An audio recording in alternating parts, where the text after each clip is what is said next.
Hey, and welcome into the Big Ten Huddle. You are with us for the Big Ten Huddle NFL Draft Watch Party.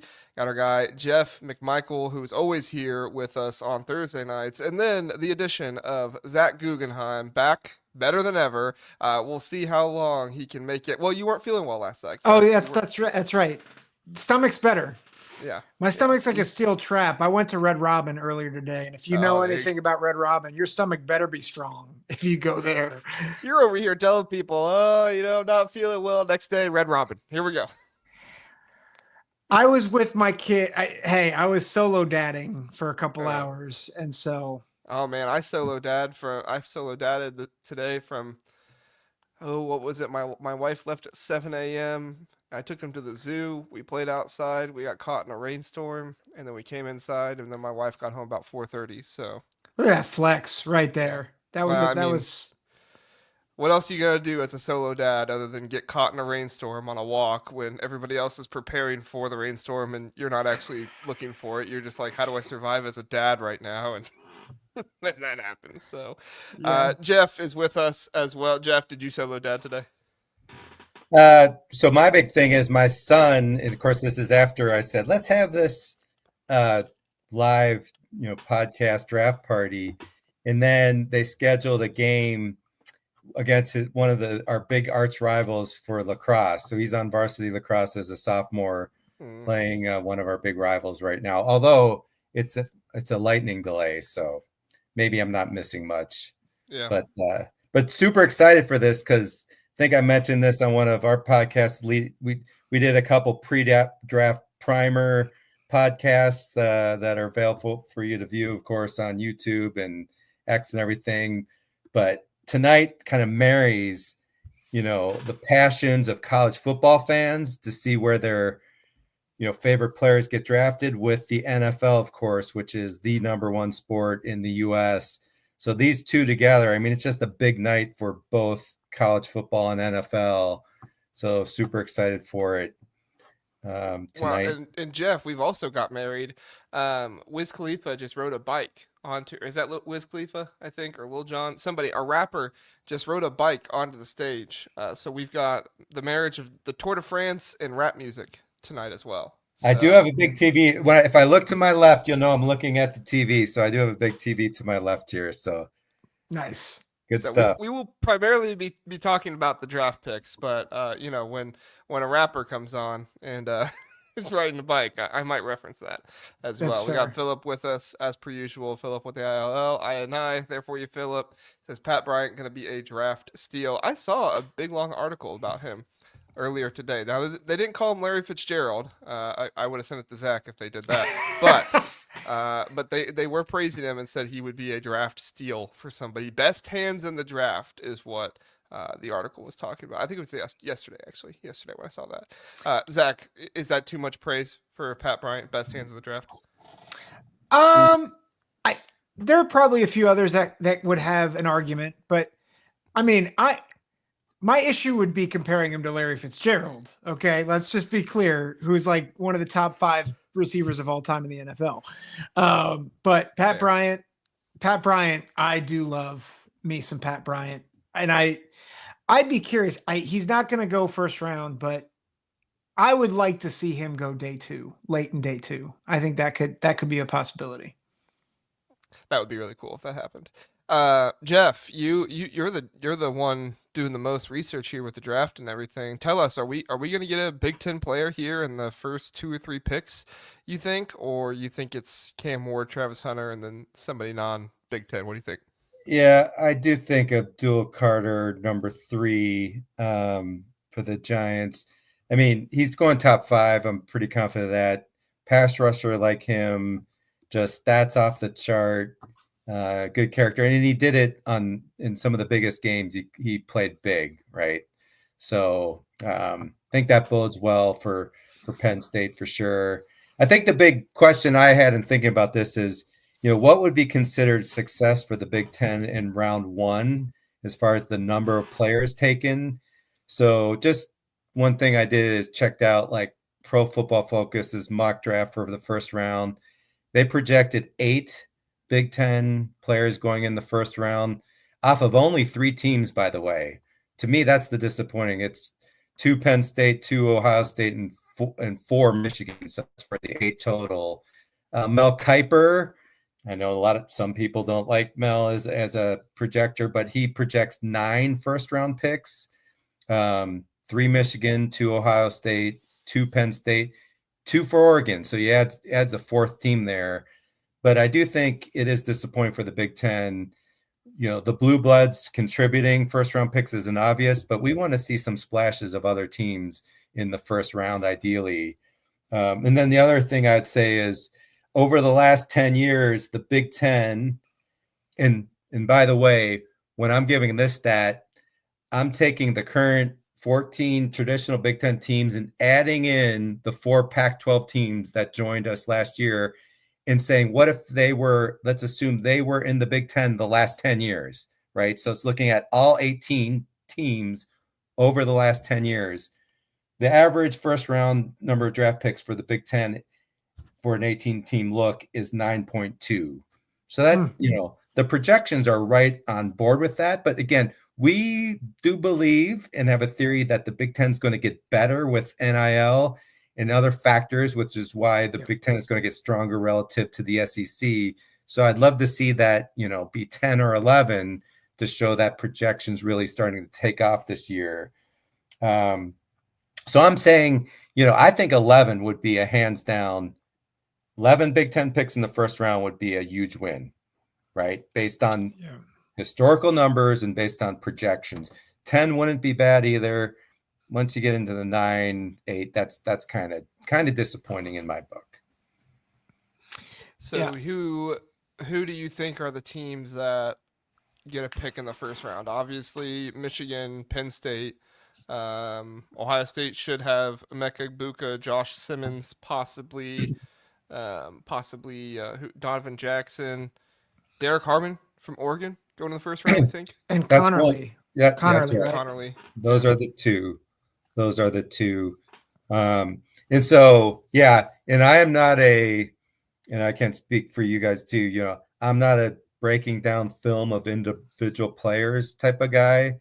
So I won't be able to say, how do I can compare Big Ten players because I watch a ton of Big Ten games, right? So that's my breakdown of film. But if you're looking at compared to some other conference player, probably be hard for me to say, I think they should take this guy in the Big Ten over the other guy because I haven't seen the other guy play. I watch Big Ten games. Right. But those 2 for Oregon for sure are the ones most frequently mentioned as potentials in the first round. Let's see. Philip and John are here. Let's see what they're saying here in the chat. Philip says if Cleveland is smart, they'll take Abdul Carter. And I assume with their first pick there, they're what, 3rd or 2nd? Second. Yeah.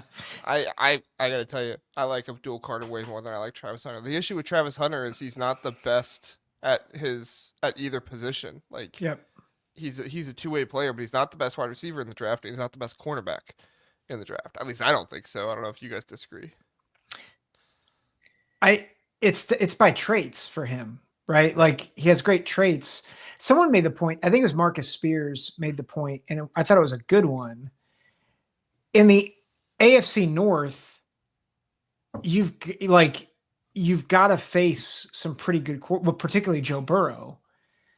If you compare pass rushers, because I forget who they have. They don't have what's the other guy that they just got rid of? Who's the other defensive end right now for the Browns that they just got? Yeah.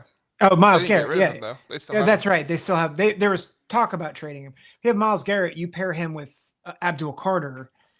All of a sudden, Joe Burrow's life is a nightmare every time they play Cleveland. So I think that's the better play. Carter and Garrett's the next Freeney and Mathis. I mean, I can't say I disagree with that. I mean, you already got proven Garrett there.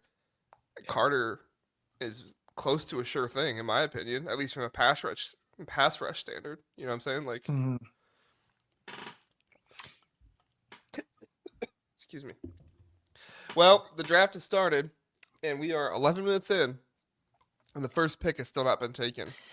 Can't we start the draft at 8 o'clock with the first pick? Like, can't they have all the festivities and everything, and then right at 8:00 the first pick is due? Especially when the Titans basically said this is who we're taking, right? I mean, there's it's not a secret here, but there's no speculation here, I don't think. Right. That's like I keep reading the closed captions at the bottom for NFL Network, and it's like, well, they could do this, they could do that. It's like, no, they're not. They're doing Cam Ward. It's Cam Ward. It's not. Which is a mistake, by the way. There's no and correct me if you guys think I'm wrong, but there's no quarterback in this draft that's worth the number 1 pick. Yeah. Well, the consensus for sure is that they're all significantly below last year's crop, right? But Cam Ward is the one that people are consistent on, and Shedeur Sanders is the one who is the opinions vary tremendously on him, and it's like he could go 10 or 12th, or he could go like not even make the first round, right? Which I don't think will happen though, just because people are willing to take chances on quarterbacks. But he's the great unknown, really. But it's a very weak class when it comes to like high level for sure quarterback talent. There's no doubt. John says he thinks Ward is intriguing because he's still young and has a lot of upside to work with. That's my thing with like these young quarterbacks who have traits like Anthony Richardson. Anthony Richardson for the Colts could have actually been something if he would have sat behind a quarterback for, I don't know, 2 to 3 years, developed, got better, got used to the game, throw him in for some garbage time. You know, he comes in when the starter gets hurt every now and then, but the fans get sour on him right away because you threw him in his very first year to be the starter. Yeah. You know, or at least maybe it was halfway through the year, but he started too soon is what I'm saying. I think the same thing is probably going to happen with Cam Ward, and I think the same thing is going on with Caleb Williams. Like, these guys learn the college game of run around, make plays, and these teams just hope that these quarterbacks will become that for them. And it's like, it's not going to happen. The college game is not the NFL game. It's not. You need somebody that can be on schedule, that can run the play for you and go through their reads, like with a good arm, you know. Well, and I'm not saying Cam Ward isn't that, yeah, you know, or that he can't be that, but I don't think he's that right now. Well, and when I say that I don't think any of the quarterbacks are good enough to be the number 1 overall pick, that I'm not saying that to be to say he's not good. I think Cam Ward is the best quarterback in this class. And I understand why quarterbacks are at a premium. I understand that. But at some point, and this is to your point, both of your points, is it better to draft high, take a risk, and then blow up your franchise if you're wrong for 3 years?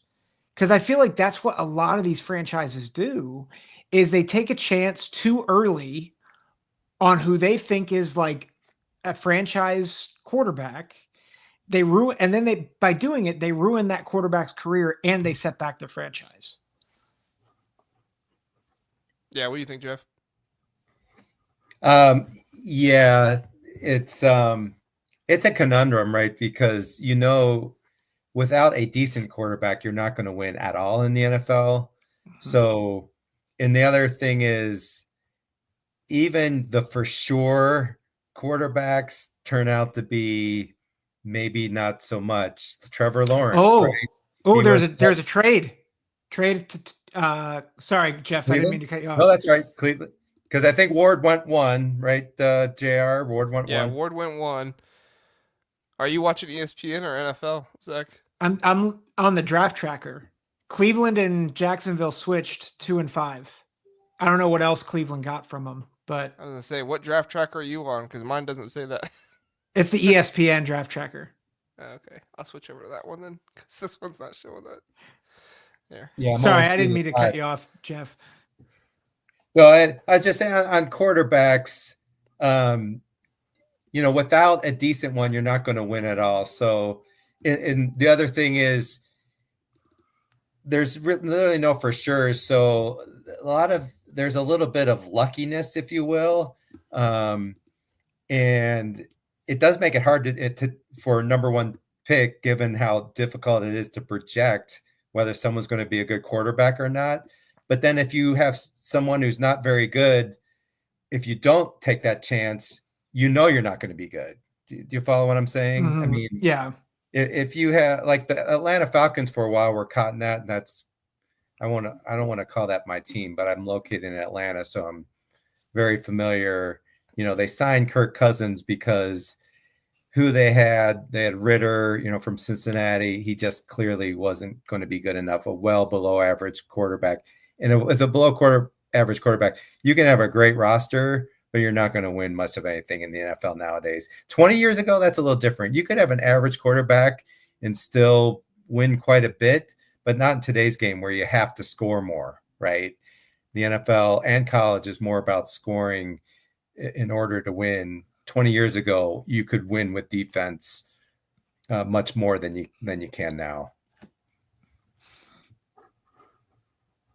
Yeah. So I like what Atlanta did there. I mean, people were dogging it last year because they were like, "Oh, why would you take Kirk Cousins just to, take Michael Penix or whatever?" And it's like, because they recognize that you shouldn't draft a quarterback at 9 and then like throw them into the fire right away. Like you need to give these guys time and to be in an NFL locker room, to, practice, get used to the speed of the game and everything else. Like you got to give these guys time, but hardly ever do these teams do it. And I think Michael Penix Jr. has an opportunity to probably be the best quarterback out of that draft because he got time. Now I think he'll, based off what we've seen so far, probably gonna be Bo Nix, but at the end of the day, he still could be really good. Yeah.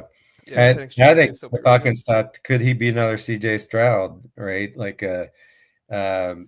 he's a left-handed version of it, but just a loose arm and everything, and throws a nice looking ball. I should know I'm wearing my Indiana shirt in honor of the team who hasn't had a first round pick since 1994. So I think the shirt might be from 1994, to be honest. About as old as how long it's been the Hoosiers since they've had a first rounder. It's sad, but yeah. So number 2. So this was. I do think this trade is interesting though, because wasn't the Jaguars, weren't they the team that was rumored to like still believe in Mason Graham and take him number 5? I don't think. I mean, there's no way the Jaguars trade up to take Mason Graham. They're taking Travis Hunter. Right. But, I mean, there was nobody really else in the top 10. I mean, correct me if I'm wrong. There was nobody else really in the top 10 that was rumored for Mason Graham, was there? That's what I heard. I read something where if the Jaguars, when they were 5, don't select Mason Graham, there's a great chance he'll not be in the top 10. Wow. To your point. Yeah. Yeah. I can't remember what I saw that from, but. So do we think Tyler Warren goes over to Mason Graham? Do we think Penn State has the 2 Big Ten players first taken in this draft? That's very possible. It's very possible. What does that say? What does that say about James Franklin? Because I mean, Jeff, you and I talked about on the primer, like Penn State does a better job of producing NFL talent than I think some people give them credit for. But at a certain point, if you produce too much NFL talent and you don't win up to a standard, then people start looking at you side. I mean, this is Mike Locksley to me, to where he produces NFL talent, but he doesn't produce up to a standard. And I'm like, I mean, I'm glad you're producing NFL talent, but you also got to win with that talent too, right? Well, my theory on that was there's been gaps in position groups for Franklin that has prevented the big time success versus the top 5 and 10 teams and getting the wins. So he's done really well in certain position groups, but the lack of wide receivers for sure. Frankly, for many years, their offensive lines were mediocre. And then they go up against Ohio State's monster, defensive ends and all that. And that's why they're losing those games as well. So, they've been great at defensive backs, safeties. God, they're like a safety machine. Mm-hmm. Penn State has. Obviously, tight end they've been excellent at. producing NFL talent. We're talking defensive linemen for sure, linebackers, although linebackers have fallen off some. That they used to be linebacker U, but they've fallen off that. And from the most recent podcast, Michigan right now is the Big Ten linebacker U by far, actually. Oh, yeah. Yeah. Yeah. But so that'd be the thing, JR, for me, is they just have those position groups that are holding them back. And it's wide receiver again. Big question is this year, have they addressed that through the transfer portal or not, right? Yeah. So they're about to Travis Hunter. Everybody thinks that. Yeah, John. I want to get to Carter. John's. Do Abdul Carter. Come on, Jaguars. Just, I want to point this out at some point. What John said, that Cleveland got a haul, because they did, and it's a really good trade, I think, for Cleveland. What'd they get? Do you know? They got next year's Jacksonville first round pick. No way. For 3 spots. Holy cow. Yeah. And I think I need to look it up. I need to look up more, but look it up really it's fast. Exchange for the number 5 overall pick, a 2nd round pick, a 4th round pick, and next year's first. Dude, wow. I don't care who Jacksonville gets. Jacksonville lost, man. Yeah, they lost bad. If they take Travis Hunter here, if they just gave all that up for somebody that's not even the best wide receiver, not even the best cornerback in the draft. This is why Jacksonville's Jacksonville. And they did it to Cleveland, too. Well, and normally Cleveland trades back in these situations, and I'm like, what are you doing? Like, this was a stupid decision. This was great. No, this was great for Cleveland. Yeah. If I'm a Browns fan, I really don't have any team I cheer for in the NFL. The Colts, I guess, is my team because I live in Indiana and they are who I go for. But okay, Travis Hunter. Yep. Oh boy. No. Where does he play? Does he play cornerback? Does he play wide receiver? Do they try to do both? I think he probably is cornerback. I mean, that's what ESPN's saying here. What do you guys think? I mean, I would think corner. What do you think, Jeff? Yeah, so I was seeing a pre-draft thing, and I like what Nick Saban said leading up to this, and he should really know. It's playing cornerback would make more sense, because if you're for the other position, which would be wide receiver, it's more easily just playing a few plays as a wide receiver versus the other way around. If you were a full-time wide receiver and positionally playing cornerback, that's really hard to do. So he feels it'd be much more efficient and effective for him to be a full-time cornerback and then just situationally as a receiver, right? Special plays for them, or maybe in the red zone and what have you, would make more sense. So I agree. Yeah. Cornerback would be one. Yeah.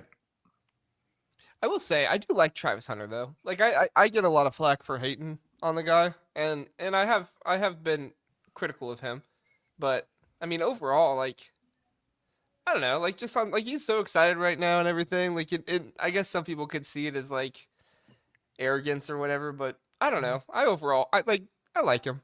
Yeah, he's not like a Mr.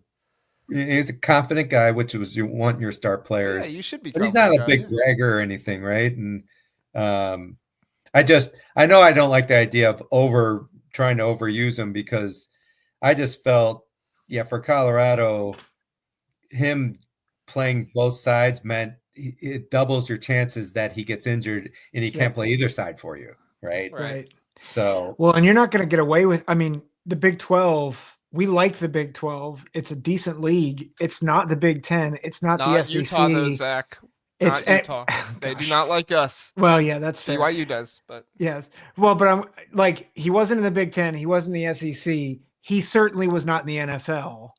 And so, to your point, Jeff, him going both ways full time in the NFL. That's not going to happen. Yeah. Yeah, I mean, so that's I don't know how anybody is going to do it in the Big Ten. Like, I mean, Coy Parrish is going to do it this year, but he's not going to be anywhere near the snap count I think Travis Hunter is. I mean, unless PJ just really sees something that I mean, not trying to doubt Coy Parrish here. As we covered on it, I really, really like that they're doing that, and I think it's going to increase Koi Perich's kind of star ability and stuff like that. But I mean, overall, I think the Big Ten's too physical. I think the Big Ten's too good.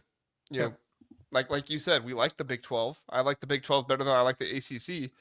But overall, I don't see as much physicality in the Big 12 as I see in the Big 10 or the SEC. Yeah. Well, I mean, they were talking about Will Johnson playing both ways a little bit last year. And like, obviously he got hurt, so we never got to see it, but like, it wasn't going to happen anyway. And like, Yeah. he probably would have been an upgrade at receiver based on what they had a year ago. Trojan Fight's here. He says, "What's going on, guys? What's going on, Trojan Fight? Appreciate you being here. Just doing the draft stuff. Doing the draft. Trojan Fight? Who are you most excited from USC to see get drafted? I don't think they have anybody projected in the first round, but just in the draft, who are you most excited for USC to get drafted? All right, Giants next. What do we think the Giants are going to do, guys? Well, they need a quarterback. Yeah. They're probably trying to trade down, right? I mean, that's the thing. I would All think. these teams are trying to trade down because, for the audience too, there's many believe that this draft, the 10th player is probably not that much different than potentially up to the 40th player. It's like it goes that deep, and it also lacks the real dominant star power in front. So all these teams really would love to trade down, but you need a partner to do it, right? Yeah. Do you think they pull the trigger on Jackson Dart here though? Because they have the quarterback. Yeah.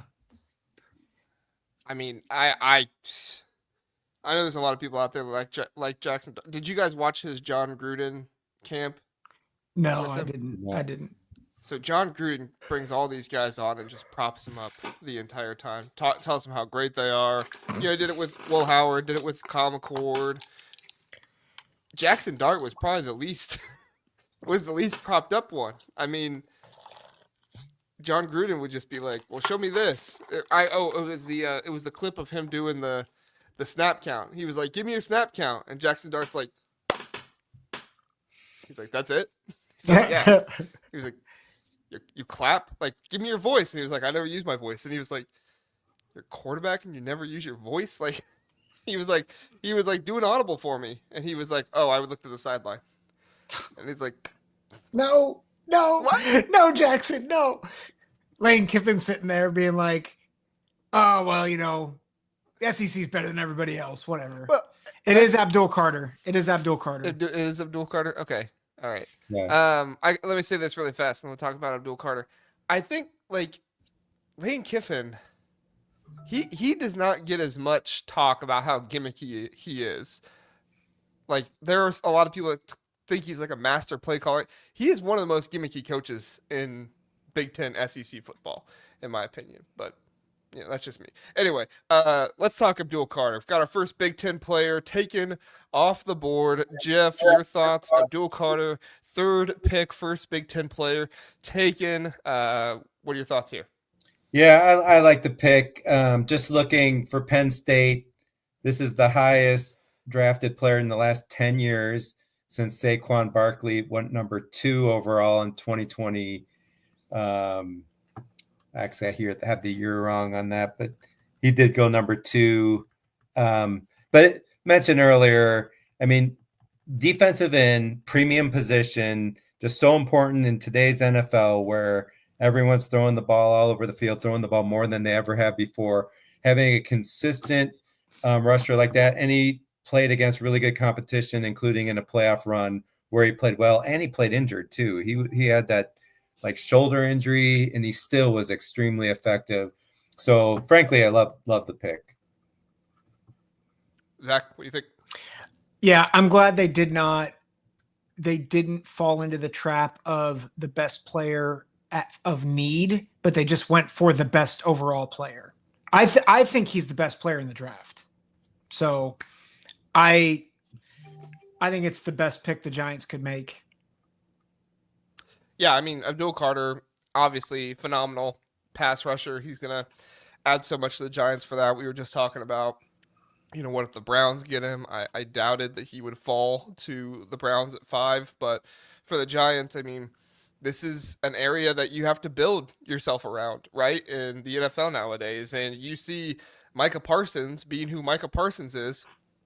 Listen, I'm not saying Abdul Carter is the next Micah Parsons or anything like that, but that's naturally something you're going to look at. So, quarterback, you need that kind of stuff. But I commend the Giants here. I think Abdul Carter was the right pick. I think that he is going to be an instant star for the Giants. I do have some concerns about his run defense, but I think in the NFL, there is such a premium on rushing the passer that you have to get somebody that is a star at doing that. And I think for the Giants, Abdul Carter will be that star. Yeah. Yeah. Just to let people know too, the most recent highest defensive end for Penn State was Chop Robinson just last year, right? Last year. Yes. Yep. Just last year. Micah Parsons, by the way, was the 12th overall pick when he went. So he definitely has outplayed his position, right? 12's a good pick, but it's, not top 5 or anything. Yeah, and our buddies over at the Sky U Pod are right. No SEC players selected. Pathetic. How dare they? It's the top 3, Lane Kiffin. Come on. Can't even get Jackson Dart up there. Come on, man. I don't mean to rain on the anti-SEC parade, but Pro Football Focus projects 14 SEC first-round picks versus 8 for the Big Ten. No, you didn't mean to, but you just did, Jeff. Hey, reality bites, man. But we'll see what happens. And then Mal Kiper, also 14 projected SEC. One of the big differences, though, the SEC has 8 teams projected by Pro Football Focus to have a first-round pick, whereas they only have 3 Big Ten teams. So this gets, because one of the common themes is that I have is the SEC claiming, the top of the Big Ten, not nearly as good. No, that's baloney. The top of the Big Ten is as good as the SEC. There's no doubt in my mind about that. Yep. The question is, though, is the mid teams in the Big Ten still significantly below the SEC or not?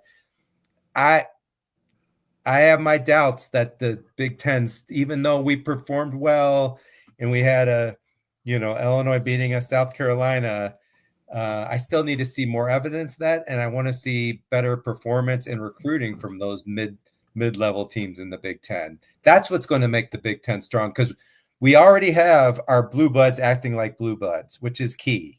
You need your Penn States, Michigan, Ohio State, adding in Oregon. We need USC to be USC, though. I was going to say USC has got to pull their weight. Got to step up, but we've got 4 out of 5 being blue bloods, and that's important.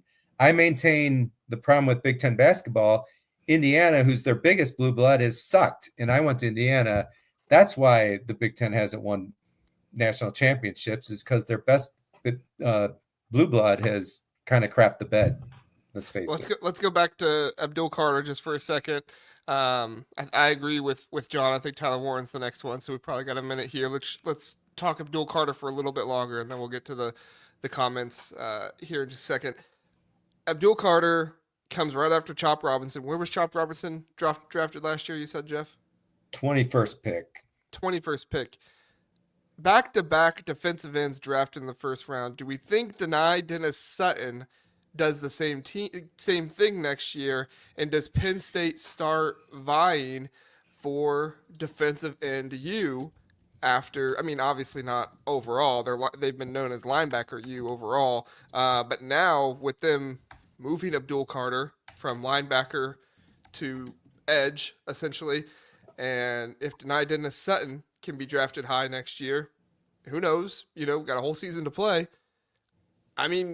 James Franklin might find himself in a situation here where he's churning out, top first round defensive ends year after year. 3 straight years of that's like Ohio State wide receiver level. If they are able to do that. Again, that's if. We'll see if that actually happens. But Zach, your thoughts on that? He's got to really raise his game if he's going to be in the first round conversation, which I think he can, but he was. Abdul Carter also was nowhere near the first round conversation. He was getting moved from linebacker when he couldn't tackle at linebacker to defensive end, and he was nowhere near the first round. And then he moved his way up to it. I agree with you. Denai Dennis Sutton is playing the position, so it's a little bit different. But still, you can move up in a season if you do well enough. Well, but Carter had traits though that you saw flash, Whereas I think Denai Dennis Sutton, I think he's technically sound. I think he's got good size. He's got, good speed, good strength. Like, I think he is a good lineman. I almost think of it like a JT Tuimoloau in a sense. Like, that he's good. Can he raise his level to be seen as a top tier prospect? I don't know if he has the elite traits to do that. Yeah, At least right now. I agree with both your statements. Because listening to podcasts for Penn State leading up to the season, they were super excited about the potential of Carter as a rush defensive end, but they hadn't seen the production yet. So from a physicality perspective and athletic, Carter had the potential to be what we've seen here, get drafted 3rd overall. I think the question is the other guy good enough to maybe make himself into the 1st round? Don't see the top 10 just from the lack of the athletic traits that a Carter has. Yeah. But if you're 1st round, that's awesome, right? I mean, you don't have to be top 10 to be awesome. And we just had a pick. Patriots, was it? Yeah. Will Campbell out of LSU. First SEC player. Thanks, SkyUPod. You jinxed us. Hey, no SEC players were taken in the first 3 picks. I have my narrative ready. Yeah. Just before we jump to Will Campbell, so for defensive line in the Big Ten, Penn State the last 10 years had the 3rd most defensive linemen drafted, 11 first-round picks over 10 years. So Carter would be 12th for now. And of those 11, 2 were first-round picks for Penn State. So they're kind of 3rd in defensive lineman youth. That's not specific to defensive end, though. I'm just lumping all linemen in with that stat. Yeah, that's a good point. I agree with you, SkyUPod. Bust. Yeah. Just a bust. John made an interesting comment. Browns apparently are fielding calls for the number 5 pick, which honestly, if they can get more value, I kind of like it because to your point earlier, Jeff, not a ton of elite players. They could get Jeanty here, but they don't need a running back. And running back's deep too. So, yeah, and everyone. So I don't want to say surprised, but Travion Henderson is the person getting the buzz. All along, Jeanty's been, he's great. He's probably first. But, Amarian Hampton was supposedly for a long time the next running back off the board, most likely out of North Carolina. But now the buzz is all about Henderson, right? Well, Henderson's got the traits, right? Yeah, this is a deep running back class. So that can really impact the philosophy of people of when you need to draft people, right? Often you'll see the run on them, right? Like if it's a deep whatever, once they start picking that, boom. Then it starts going. And it's like, look out, running back. Yeah. How do you feel about going back to Will Campbell? How do you feel about that pick for the Patriots? So this is for me, because it's outside the Big Ten. I mean, I can't say I'm an expert at, but strong up front, offensive line I have is like the 3rd most important position group. So anytime you're drafting them, to me, quarterback's 1, defensive end is 2, offensive line is 3. So anyone shoring up those top 3 things, if you feel strong, it's a good player. I like it. So I'm just going to say I do like it.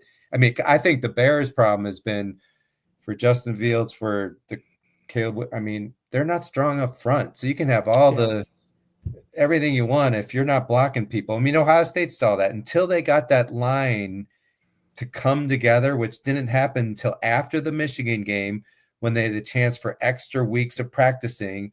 They got that line order for Tennessee, and you saw the difference, right?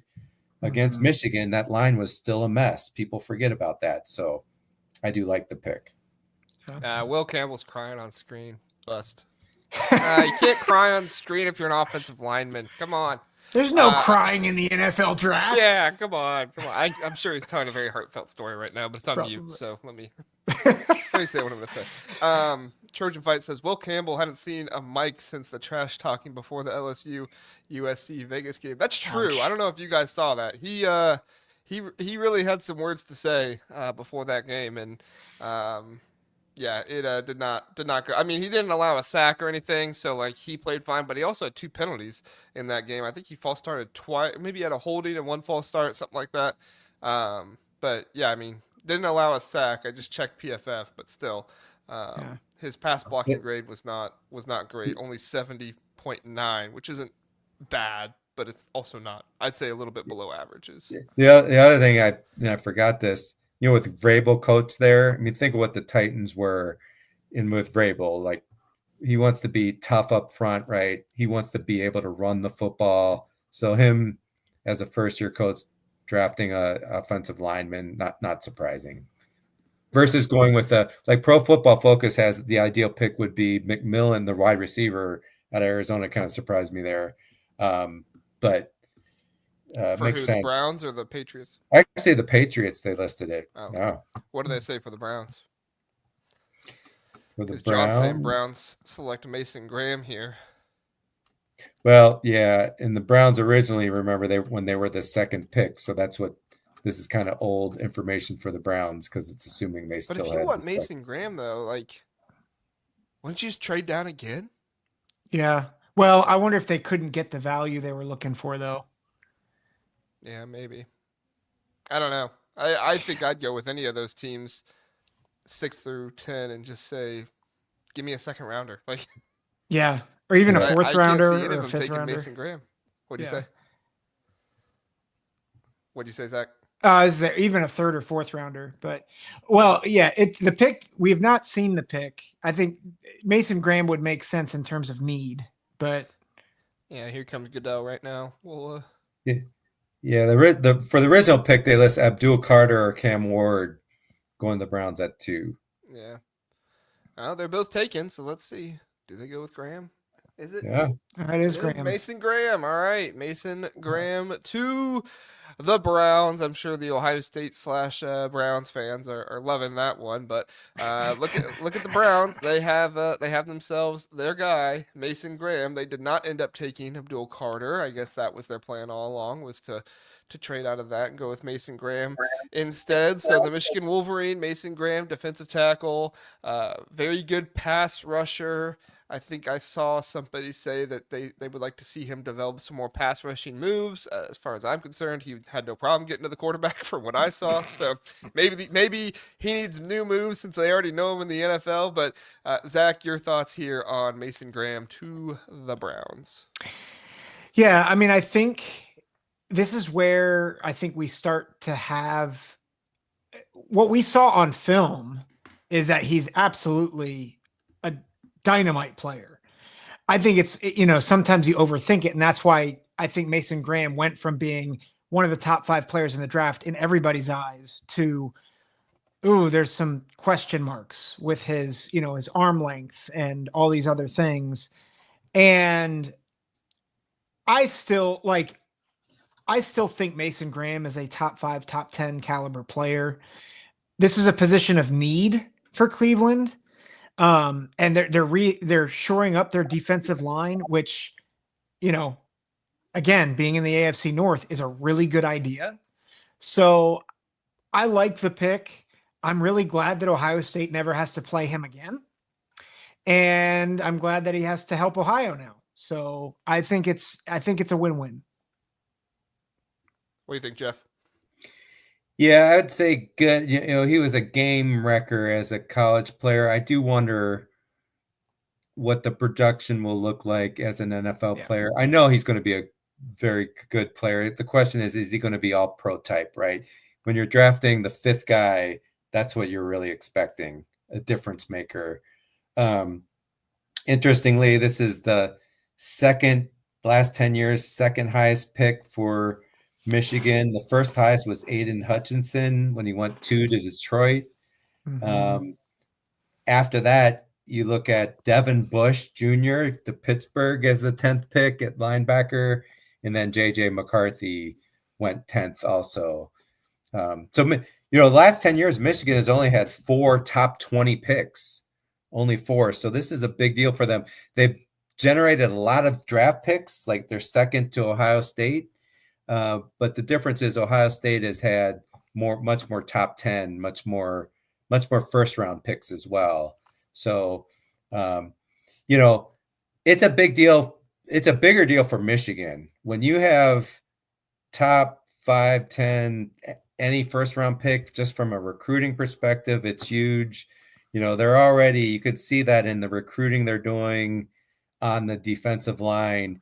People believe if I go to Michigan, good chance I'll be developed well and I'll make a lot of money and get drafted high in the NFL, right? You're seeing that for Ohio State across a lot of position groups, as we know. So probably a bigger deal for Michigan than not, because we just talked about there's a potential. There were some scenarios where he could fall out of the top 10, right? Mm-hmm. So big for the Wolverines. Yeah, I think it's been confirmed probably that was probably some silly talk before the draft to try and get other people to maybe think worse of Mason Graham or something like that, right? We know that goes on quite a bit. It went on with CJ Stroud, and then the Houston traded to get him and stuff. So that's a big thing. But I think overall this just solidifies my thought process of how much more teams are looking for pass rushers on the inside rather than just having them on the outside nowadays. Myles Garrett, obviously fantastic pass rusher, but one of the best ways to actually affect the quarterback in today's day and age with football, not just in college but also in the NFL, is to get pressure up the middle. If you can really sustain pressure up the middle, look what it did against Ohio State, right? All these teams that Ohio State faced in the playoffs, they talked about, Colin Simmons and James Pierce from Tennessee and Mateo Uyunglele from Oregon. These guys all were edge rushers that could get pressure off the edge. Well, Ohio State did a pretty good job, even with Donovan Jackson, a guard at left tackle, did a pretty good job of withstanding that. However, it was Mason Graham getting up the middle that was the biggest disruptor, forced Will Howard to get out of the pocket. So we'll talk about Jeanty here in a minute. I do want to give extra time to our Big Ten guys, so we'll talk about Jeanty to the Raiders here in just a second. But, I mean, Zach, what do you think about this combination here of Myles Garrett coming off the edge, Mason Graham? Because this is kind of like Michigan last year. Josiah Stewart was the guy coming off the edge, and then Mason Graham was the guy getting that pressure up the middle that just made, go talk to, what's his name, USC quarterback, Miller Moss. Go talk to Miller Moss. What kind of day he had facing Michigan. When pressure's coming both up the middle and off the edge, it's a long day. Yeah. Well, and I think to your point, like when you can collapse the pocket up the middle, it's devastating. And like Mason Graham was a really good run stopper too. So it's not like he was just a pass rusher inside. But I think that combination of, if not the best pass rusher, one of the best pass rushers, right, in Myles Garrett, you pair him with a force inside who can collapse the pocket. Again, it's all about how do you affect the quarterbacks in the AFC? How do you affect Joe Burrow? And how do you affect Lamar Jackson? Like the best way to get at a scrambling quarterback is to force them outside to collapse the pocket around them. And that's how you do it, is with pass rushing defensive tackles. So I really like the pick. More importantly, I like the Browns' strategy of trading back to get someone that complements their team really well is fantastic. Like they have done so far, they've won the draft in my mind. Yeah, huge for the Browns. Jeff, your final thoughts, and then we'll talk about JT. Maybe talk about Michigan, what this means for maybe for Sharon more in Michigan and their status with first round picks and what that's going to do for their recruiting and stuff like that as you go through the history and what Michigan is kind of able to sell to their recruits. Yeah, so they have the potential for 3 others to go in the first round here. So that's going to be used as a huge recruiting tool. So this is the first brick to be laid, so to speak. I wanted to add what you added on, JR, about pressure up the middle. I think that's a great point. Bringing it back to the Big Ten, Indiana was just this offensive, efficient machine against everyone. Then they faced Michigan, had a good first half against Michigan, second half, just offense completely bogged down. And a lot of that had to do with pressure coming from everywhere, right, on that line. And then when Indiana played Ohio State, it was more of the same. Tyleik Williams bringing pressure up the middle, and then we know about the two defensive ends for Ohio State. And Indiana's offense couldn't do anything against Ohio State. They had 150 yards of offense. So to your point, if you can get pressure from more than just your ends across the board, makes a huge difference in game planning and the impact on the game. Totally. We'll answer this from the Penn State guy really fast, and then we'll get to Jeanty. He said, just got here. What happened with the Browns? Zach, you want to tell the Penn State guy what happened with the Browns that you like so much? Yeah, the Browns fleeced, and I mean fleeced, the Jaguars. They traded picks 2 and 5, so the Jaguars got the number 2 pick. They used it to get Travis Hunter. And in exchange, the Browns got the number 5 pick, which they used for Mason Graham. But they also got the Jaguars' 2nd round pick, 4th round pick, and next year's 1st. So basically, they just completely fleeced the Jaguars, which makes sense because the Jaguars are the Jaguars. But the Browns are the Browns, too. I know, which I think makes it more pathetic for the Jaguars. It would make more sense if it was the Patriots and the Jaguars. But all right. It's true. Raiders pick Jeanty. I'm sure they're covering it all over the NFL Network and everything right now.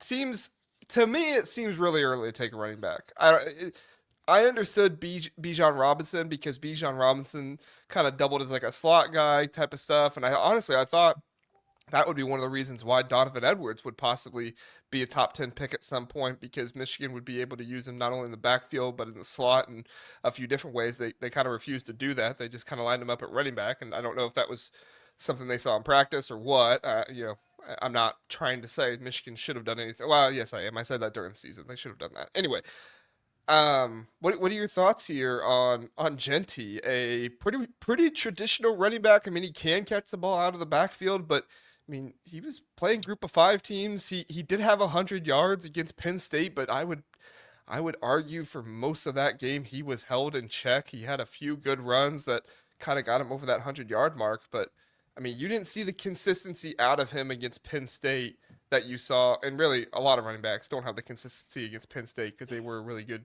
defense last year. But still, a little questionable for me to have that early. Zach, I went to you first last time, so I'll go to Jeff first this time. Hey, Zach. What do you think, Jeff? Yeah, let me go first on this and then throw it to Zach, because just want to put some perspective on this. So he went first round, 6th pick. In the last 10 drafts across all teams, we've only had 14 first-round running back draft picks in the last 10 drafts, okay? And this 5th pick would be the 4th highest over the last 10 years. Saquon Barkley went 2nd. Leonard Fournette, that was a while ago, went 4th pick. Zeke Elliott, of course, went 4th. And then this would be the 4th highest in the last 10 years. So just to put in perspective of how unusual this is. After this, you get to number 8, Christian McCaffrey, number 8, Bijan Robinson, and then the rest are 10 and above. I mean, I would say because of that depth in the in this draft, that there's a degree of riskiness. But then again, we're not in these rooms talking to these running backs, seeing their character and everything. And if they really believe that this guy's a difference maker, we saw what Ezekiel Elliott did in his first 4 years as an example. So I'd like the pick, but just knowing you're not going to have someone who's a great running back for 10 years, right? You're going to have someone you're hoping is a great running back for 5 years, because they're going to get the crap beat out of them like all running backs in the NFL. But that's okay. I mean, if you're a coach, do you really have a 10-year time frame horizon? Heck no, right? I mean, how many are going to make it 10? So 5 years, you're just fine with it. And I do think that's going to change the dynamic. The fact that you have coaches lasting a shorter amount of time means running backs are more in play, right? Because the fact they don't last long, I think people aren't going to be as worried about it. Yeah.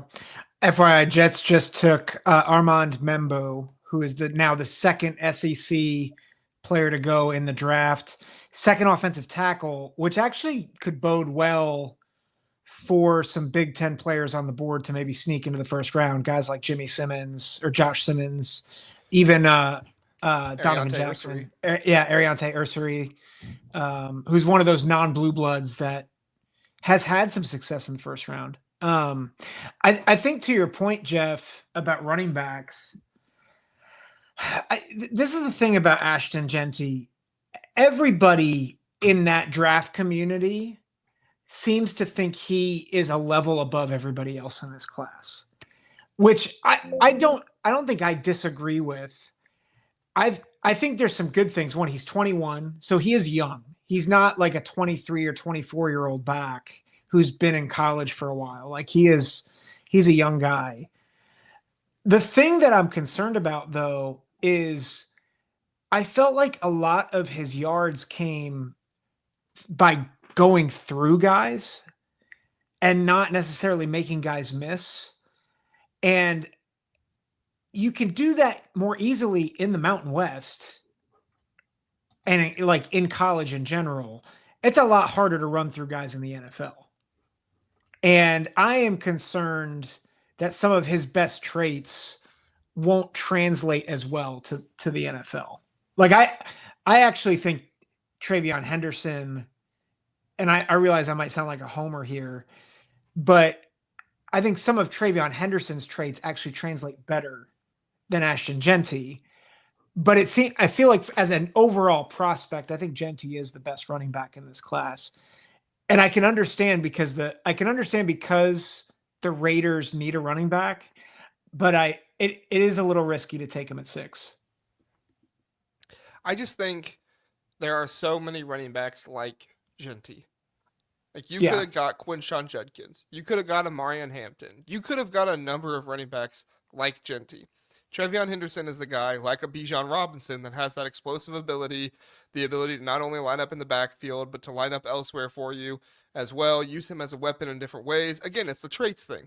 Like if you're going to tell me that you're going to draft Travis Hunter, number 2, because of his traits, then you need to also back that up with, TreVeyon Henderson for his traits as well. Now, I'm not saying TreVeyon Henderson should have been drafted over Ashton Jeanty. I'm not saying that, but I think that those two probably should have been drafted in a similar area. And this is why a team like the Chiefs are the Chiefs, because everything we've heard is that the Chiefs are super high on TreVeyon Henderson, because they don't just draft and say, oh, this guy's like everybody else and we can get them. He might be the best of that bunch, but he's like all these other guys. There's really not very many running backs in this class like a TreVeyon Henderson. And I think that is probably the issue there. And if somebody wants to tell me, well, the Raiders needed Jeanty or they needed somebody like Jeanty, it's like, all right, trade back.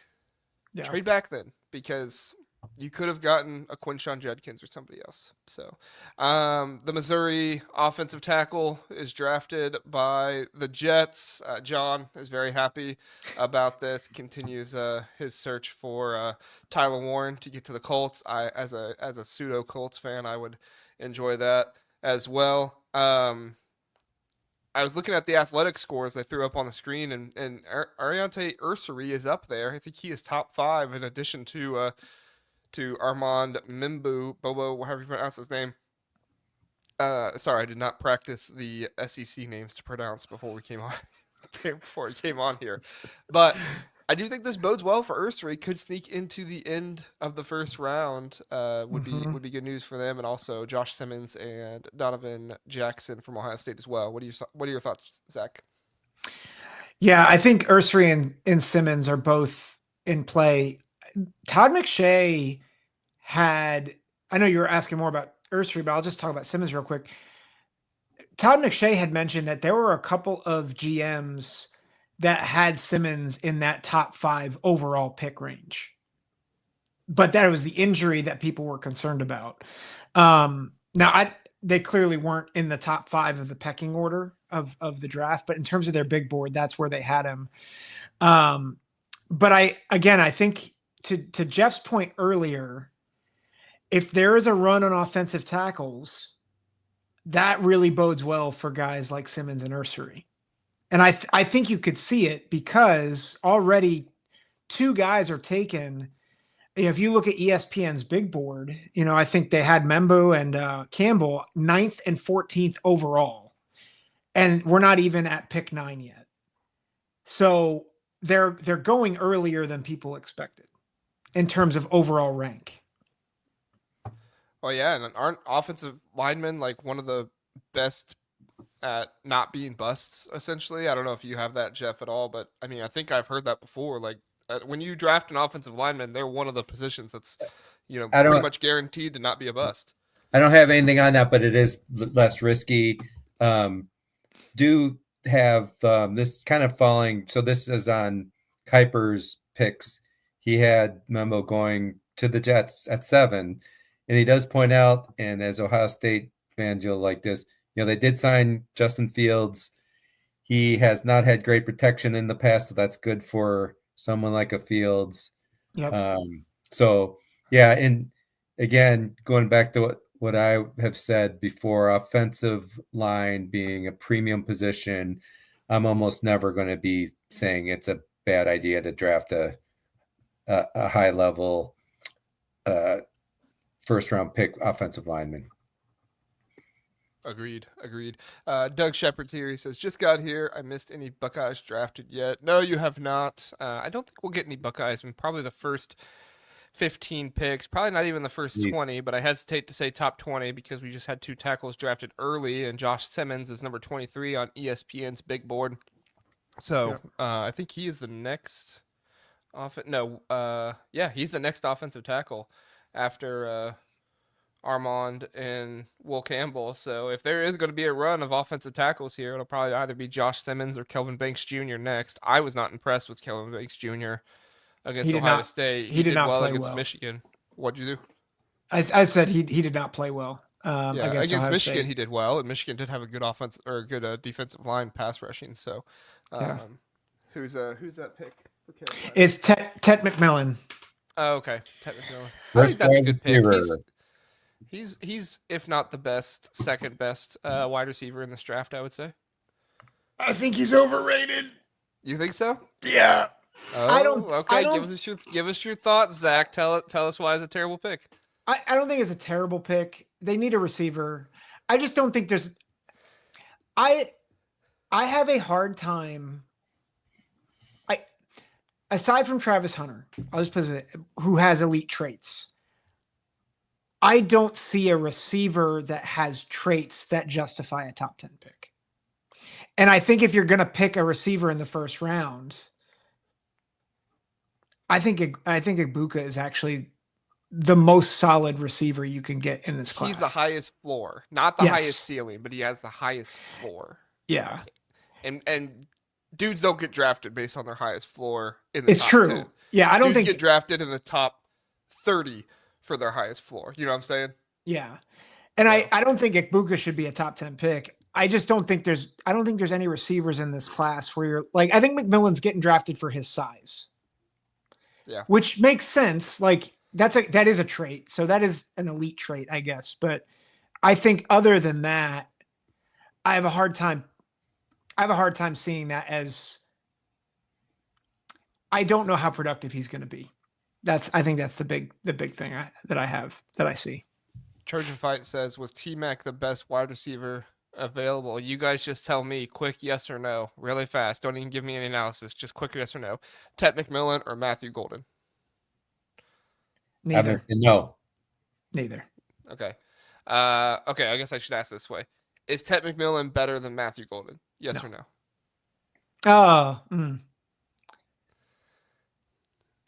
No, I saw Golden play more than the other guys.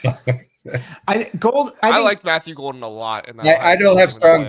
I must admit, I do not have strong feelings on this guy. I did not watch Arizona play, and I do agree that at 8 it feels strong. But then again, like we said, this is the type of draft that after the first 5 picks or whatever, there's not much difference between that and the 40th pick, right? That's what we're kind of looking at here.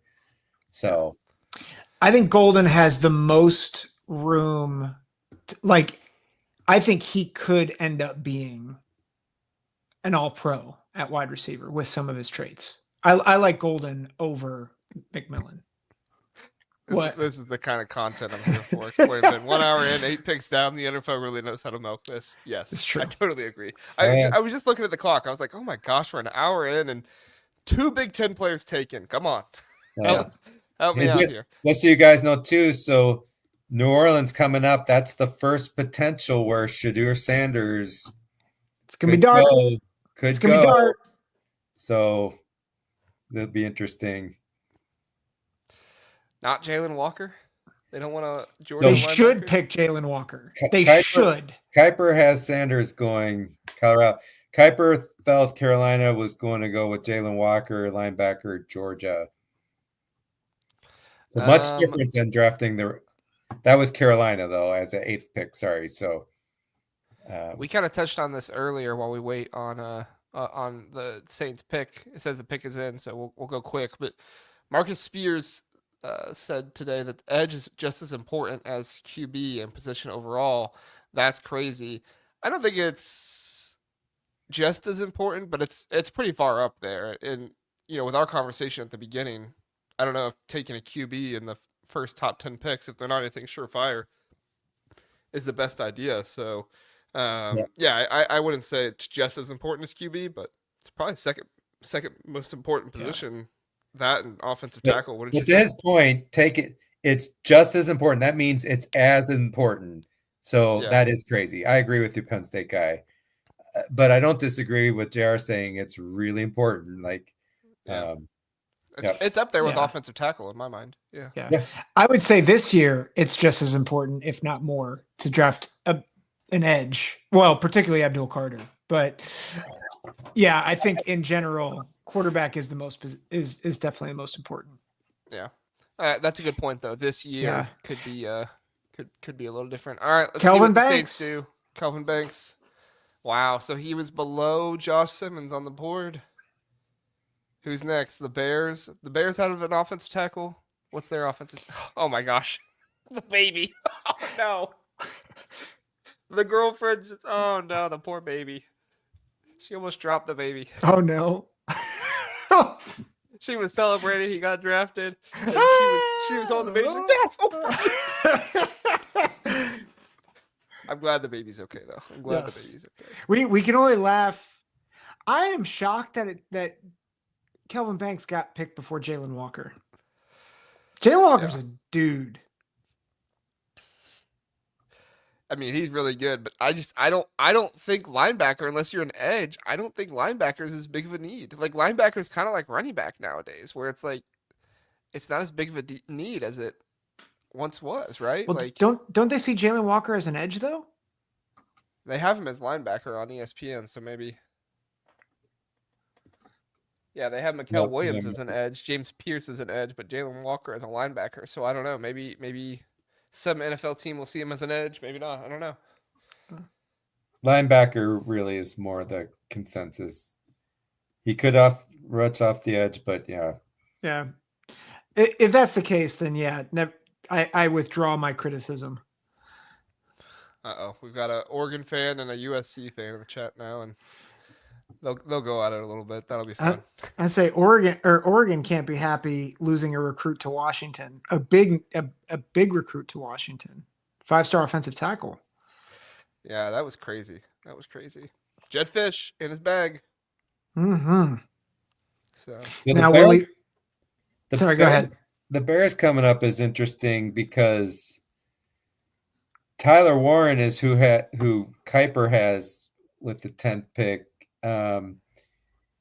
I've seen people throw out Travion here. I don't know if that was the Bears trading down and getting Travion, or because it definitely that'd be really high for a running back. Yeah, I'd be shocked. Yeah, it's kind of crazy. I don't know if you guys have noticed this, but I'm paying attention to the ESPN like best fit for every team. Will Johnson has popped up as best fit for multiple teams now. Anybody? I haven't seen it as much. Why is Will Johnson dropping so much? Is it the injury? I've heard about concerns about the knee. That sucks for him. Yeah. Yeah. I mean, really good at jumping routes. Really smart player. Yeah. I mean, just a fantastic cornerback. I should know without the he ended my injury, team's dreams twice. So you could be looking at top 5, right? Because passing league, defensive backs is probably I put as the 4th most important position. But with those injury concerns, I think that's definitely the reason for the slide. Yeah. John from Twitter says, when do you see Caleb Johnson going? Well, if running backs start going earlier than I originally thought, I like Caleb Johnson more than some other guys. I think he'll probably go around that 5 or 6 running back range. He could possibly go before Scadaboo. It'll probably either be him or Scadaboo or Sampson. I think normally Sampson probably would have been taken higher, but because of the injury, there might be some concerns there. You guys have any thoughts on Caleb Johnson? Best case is going to be 2nd round. Yeah. It'd be a total shock. Late 1st round would be a total shocker. So best case is 2nd round for him. You're really going to need to see a run on running backs if you see him go in the 1st round. Yeah. Apparently on Twitter, they're saying that Colston Loveland is the pick for the Bears, which shocks me if that's true. Where are you seeing that at? Is there some kind it's of on Twitter. Is there some kind of draft tracker though? Or I just saw it. Tom Fornelli had it 2 minutes ago. Oh. They did say he's been trending up on people's, but all along he's been first round range for a lot of people anyway. So this is not going to be a huge super reach or anything, Zach. But are you liking Tyler Warren better? No, it's just positionally. I didn't think the Bears need I felt like their needs. It doesn't feel like a good need match for them. But maybe they're just going best overall on their big board. Maybe that's just how they're going.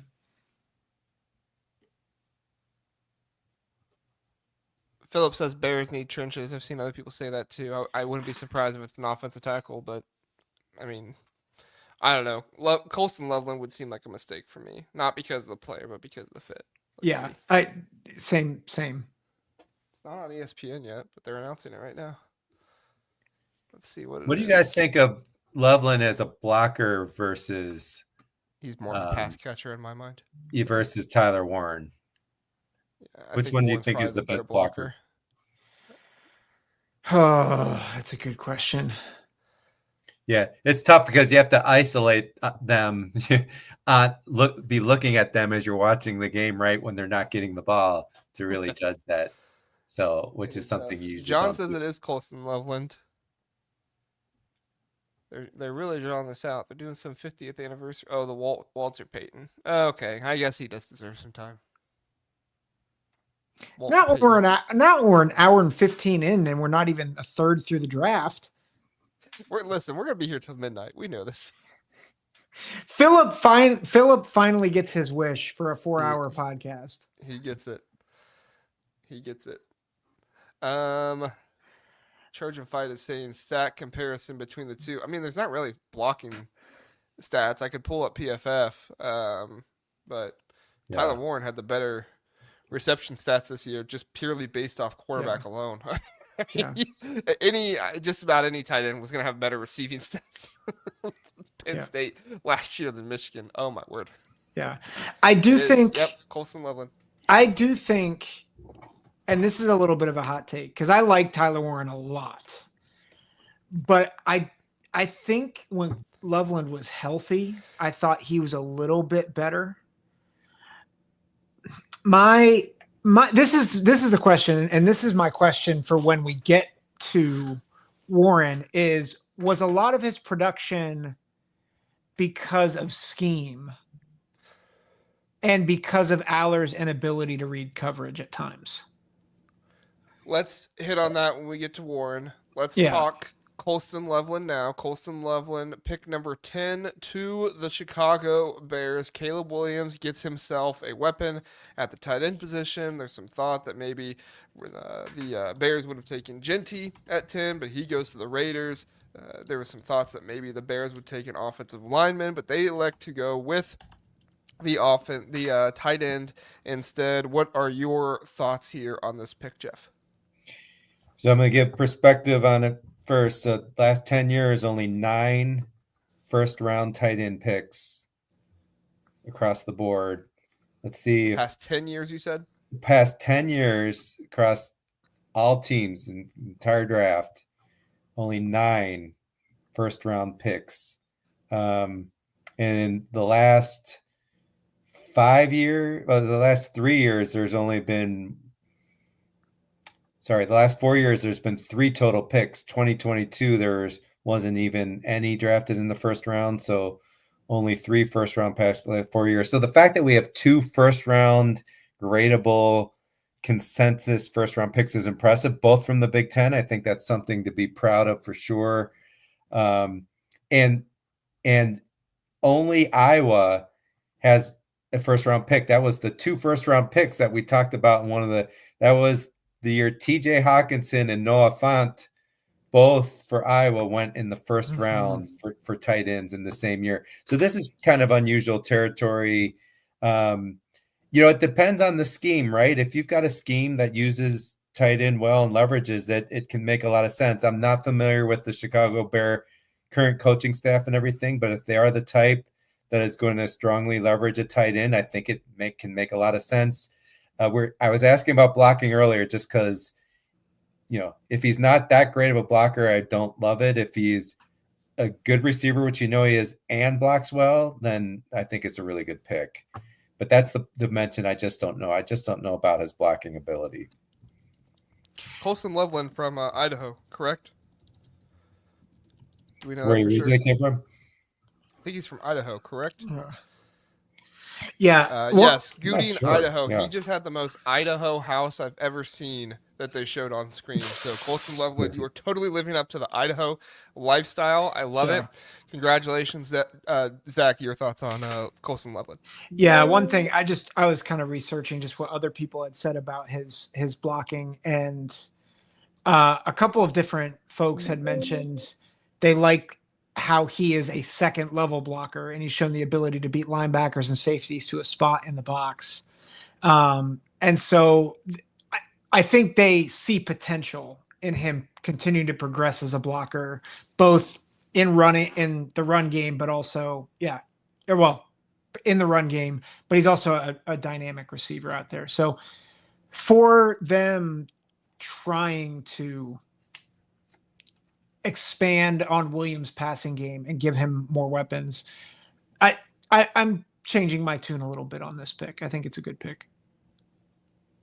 I think Colston Loveland, from the beginning, we said it, Michigan was going to have one of the best tight end rooms in the nation. Unfortunately, Colston Loveland didn't get a big chance to show that because of his passing game. I already alluded to it earlier. You want to talk about scheme, and obviously Penn State had much better scheme than Michigan did last year. Also had much better quarterback than Michigan did last year. I think you could teach just about any tight end how to block as long as they are consistent and take coaching well. The problem is that they don't take coaching well. But if I know anything about Michigan players, it's that they take coaching well. So as far as I'm concerned, even if you do have concerns about Colston Loveland and his blocking, he has the physical traits. He has the ability. The Bears, their biggest problem here is that you have terrible coaching all the time for the Bears. So Colston Loveland just went from one of the best coached teams in, college football 2 years ago to Sherrone Moore, which, jury's still out on him. I have my opinions, but jury's still out on him. We're not going to say too much yet because he's just in his first year. To now the Browns, who, I think Eberflus is gone now. I apologize. I forget who they've hired at head coach, but if I know my history about the Browns well enough, I know it's not normally a slam dunk head coaching hire that the Bears make. Sorry, Bears fans. I'm just telling you the truth. Tom They know. is somewhere screaming right now. They know. Yeah. So, Jeff, obviously, not Penn State, Michigan. They have their Klein, tight end, right behind Colston Loveland. He should be featured this year. Marlin, I believe is his first name.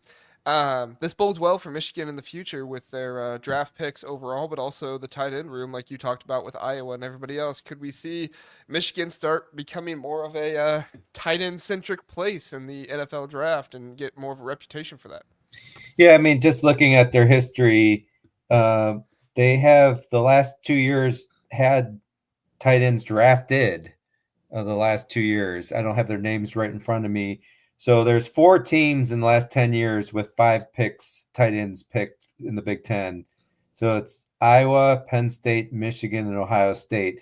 You give the nod to Iowa because they were the only ones that had the 2 first-round picks, right? But this gives Michigan. So bottom line is with this pick, really, Iowa's still the kings of the tight ends in the Big Ten. Michigan now is second, though, the clear second. And it makes sense, right? The way they run their offense and everything, run-oriented, leveraging a tight end. Often they're going with 2 tight end sets, right? Jumbo formations and everything. So I would expect Michigan to continue to recruit tight ends very well. And when you have first-round picks to talk about in your recruiting pitch, it's a big deal. For sure. For sure. All right, Zach, final thoughts on Colston Loveland, him going to the NFL and everything there. Michigan, without him, what are they going to do? You believe in Marlon Klein. What's your thoughts? I think there's potential with Klein, but the reality is Loveland was a great player for Michigan. And I think that's why we were shocked. I mean, a lot of the reason why I think we went into the Ohio State-Michigan game thinking that Michigan didn't have a shot is because they didn't have Loveland. And we're like, where are they going to get offense? Because he was in a lot of ways their main offensive weapon besides their running backs. And so I like Klein. Like he's got good measurables, but Loveland was a unique player who we said at the beginning of the season was one of their 4 or 5 potential first round picks. I don't think Michigan replaces him well. I think Klein's good. I don't think he's not a top 10 pick. So I agree. And, I've heard Penn State people talk about, we've got a 5-star tight end coming in. Like, listen, you don't replace a Tyler Warren immediately, and certainly not with a freshman tight end. Give me. Could that guy develop into something down the road? That's tremendous. Yes. But you don't plug in a freshman. I don't care if he's a 5-star. It's going to be a big drop for Penn State's tight end. So It's going to be the same here, right? How do you replace a first-round tight end? They're not that common, as we saw from my stats earlier. Mm-hmm. Marlon Klein last year as a receiver graded 61.2. The year before that, I believe he was in the 50s, 54.3. So Marlon Klein going to need to do a lot of work to replace at least the grade on PFF of one Colston Loveland. We'll see if he's able to do that. Better quarterback play should help. Yes. Better quarterback play should help. All right. Mykel Williams to the 49ers. The edge goes over the linebacker, right? At least the way ESPN has it. What do you think about this, Zach? Well, they needed an edge, and I mean both Mykel Williams and Jalen Walker, I think, are great players. So, Georgia defense. That's what won. If you think about it, that's a big reason why Philly won the Super Bowl this past year. They essentially drafted Georgia defense like most of the draft. That's what they've done. And so I don't knock it. I think it's a really good pick for them. What do you think, Jeff? I like the player. Feels a little early to take him, but it goes back to the not much difference between the 10th pick and the 30th pick, right? So if you like the person, you take them.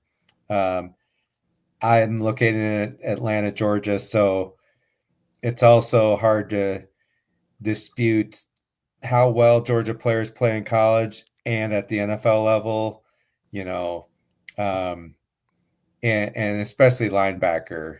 I mean, to me, I know Michigan's linebacker U for the Big Ten, but in college football, Georgia's the king of the linebackers, so I'm not going to doubt it. Yeah. Yeah, Trojan Fight's bringing up Bosa still with the 49ers. You get Williams and Bosa together. They tried Chase Young and Bosa together. That didn't work out so well. Moved on. I think, where's Chase Young? He moved on someplace else now. He's with the Saints, I think, now. Yeah. He was at the Commanders, then he went to the probably with the Saints. Yeah. And he resigned. They resigned him. They liked him. Yeah. Trojan Fight says, "How will Dallas butcher this?" Dallas was thinking about Travion Henderson from what I saw. So they picked Tyler Booker. Oh, they did, which is a butcher. Yeah, it's a major butcher. Why would you take a guard 12th? Because they're take the a Cowboys. Guard 12th. Take Donovan Jackson. Donovan Jackson at least showed he can play tackle. What a stupid pick! Oh my gosh, Cowboys, you're stupid. I'm sorry. It's Alabama's an awful not even pick. had that good of an offensive line recently. Did you not watch? Oh my god! I have so many thoughts. If I was a Cowboys fan, I'd be punching air right now. Thank goodness I'm not a Cowboys fan. But I'm worse. I'm a Colts fan, so that's even worse. No, Anyway. it's not, because the Cowboys are the Cowboys. Wow. Yeah, that's true. Oh my gosh. It is surprising. I mean, Kuiper talked about the need for skill players. He wasn't going running back. He was talking about Golden or McMillan if he was available. Someone to take the load off CeeDee Lamb, since that's the only really offensive threat they have right now, right, to support the QB. So yeah, a guard. I'm not, even though I love offensive line. Not sure I'm loving a guard in this spot with the other needs the Cowboys have. What's worse to take in the first round? Running back, linebacker, or guard? I think you have to be a special guard to be considered, at least in the top half of the first round. Well, yeah, and like you draft a tackle, and if he stinks, you just move him to guard. Just about every single tackle can play guard. ESPN had, now to be fair, a lot of mock drafts had Booker in the first round. So like, it's not a total surprise, but according to ESPN's board, he was the 51st overall prospect. He wasn't even the best guard on their board. So like, isn't Donovan Jackson the best guard in the draft? I think so. No, Gray's a Bell. Oh, okay. And then the Arizona guy, and then Donovan Jackson. Yeah. It just. Yeah. This is why the Cowboys are the Cowboys. Yeah. Sorry, Cowboy fans. Actually, not sorry, because you're probably an SEC fan. Take that. SEC. You drafted an SEC player, and it stinks for you. Yeah. Just stupid. Oh, Penn State guy's getting in on the fun. He says, another demonstration why the Cowboys only won 4 playoff games since their last Super Bowl win in the 90s. I wonder when their next, just to try to think of a positive spin, one, guards, they're going to, if they're good, you can play well over 10 years, right? You're going to get a guy for a long time. And the other thing is maybe they didn't go running back if they're thinking that for the second pick because it's deep on running back. So maybe they're comfortable with whatever running backs would be available when they're picking second. But I don't know when they're picking next. Do any of you guys have that? When Dallas's next pick is? When Dallas's next pick is? Because that can paint a little different picture if you know that.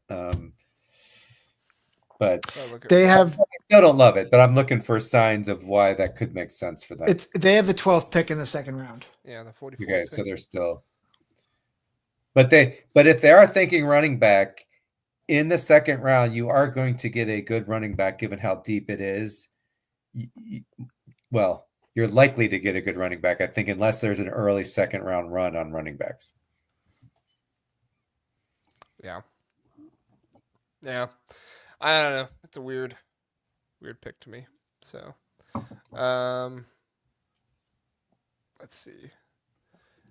JR, did you like Quentin Nelson going high to the Colts as high as he did? I honestly don't even remember the Quentin Nelson pick. He's a tackle, isn't he? I thought he was a guard.